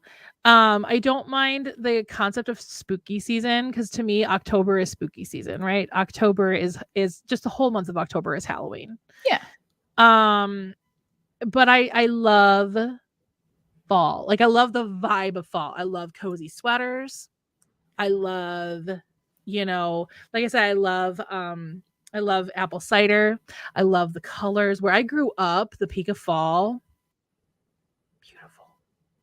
The Brainerd Lakes area, central Minnesota, absolutely beautiful. Down here we have a lot of these trees don't get beautiful.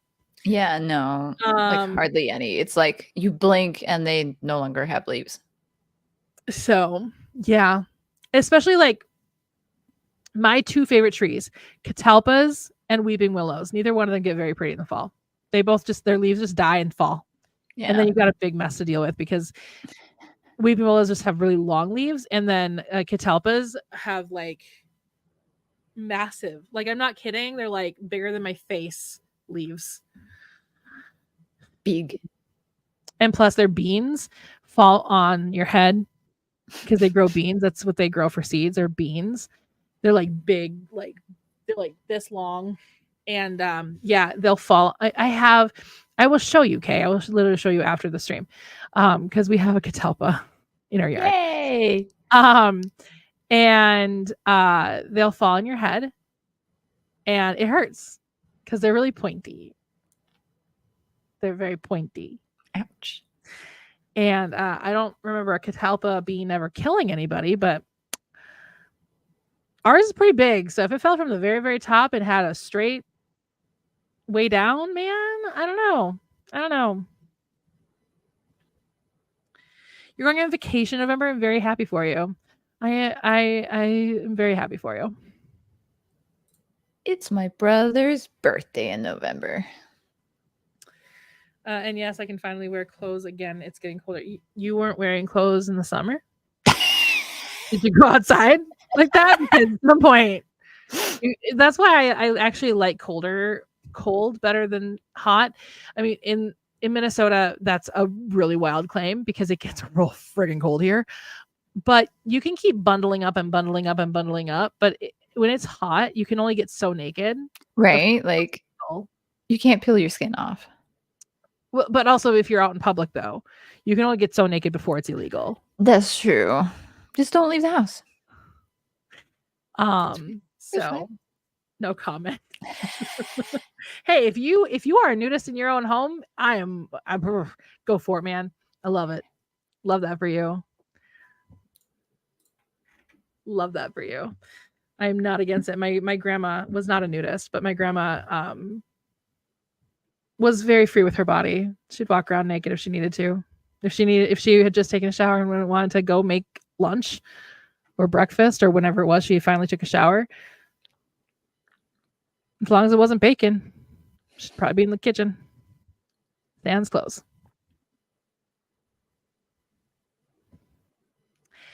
So I grew up without air conditioning because I lived on a lake. And if you don't know anything about lakes, they have breezes coming off of them all the time. So our AC was literally just opening up every window in the house, and then the lake effect breeze would just cool down the house. Though it was nothing compared to AC because my grandparents had AC, and I would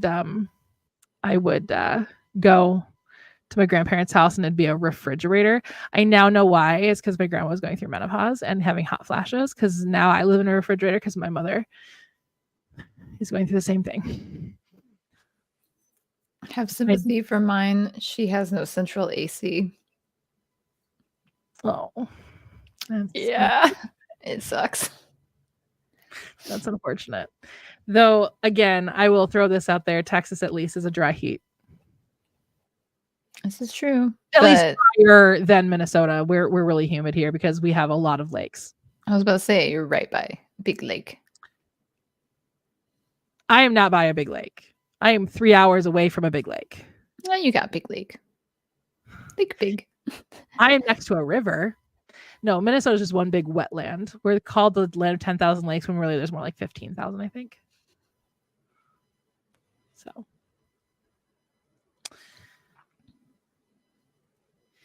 You got AC 2 years ago. Before then, you would just get terrible sleep in the summer. Yeah, I'm really lucky that my body temperature drops drastically when I sleep. So, like, I sleep really well in the summer if it's hot because my body temperature just drops drastically. Like, if I ever go camping, it doesn't matter how much I will fall asleep in a hooded sweatshirt, sweatpants with 5 blankets on, and my body temperature will still drop so much to the point that I cannot sleep while camping because I'm so cold. Oh, I am hot. It's unfortunate. I am a very cold sleeper. Sleep better in the winter though. So your body temperature must not drop like mine does. Oof. Winter's it was a rough time if we don't have enough heat in the house. I will be very cold at night in the wintertime. Having no heat also sucks. We did one winter. Well, for a little while, for a couple weeks one winter. Our furnace went out. Oof. Yeah, we heard and we're all like, and it shook the house. We're all like, oh no. Hello? And turns out our furnace went out and we couldn't get somebody in for like 2 weeks. And so we got some space heaters, which is really dangerous. We got space heaters. We got heated blankets, which again are dangerous. Yeah. I just kept staring at my leopard gecko tanks being like, I wish I was small enough to fit in there. All right, everyone. Thank you for joining us. I think we're going to have to end the stream here soon, though, because it's getting kind of late. We've been here for almost 3.5 hours. OMG. So thank you for joining us for this stream. Our next stream is going to be October 19th, which is not really a date. It's a state of mind. For those of you who love community, you know what I'm talking about. When you know, you know. At 2 p.m., so please join us again. We love doing these streams. We love when we can have our ADHD modes activate by talking about things like Star Wars. It's great. So, fun times. And hopefully, going forward, we won't have such a soapboxy chat about nonprofits that we don't like anymore. It's fine. We had to make a stand. And if you guys have creative goals, please let us know what they are so we can hold you accountable next stream as well. All right, everyone, have a good rest of your day, and we'll see y'all next month.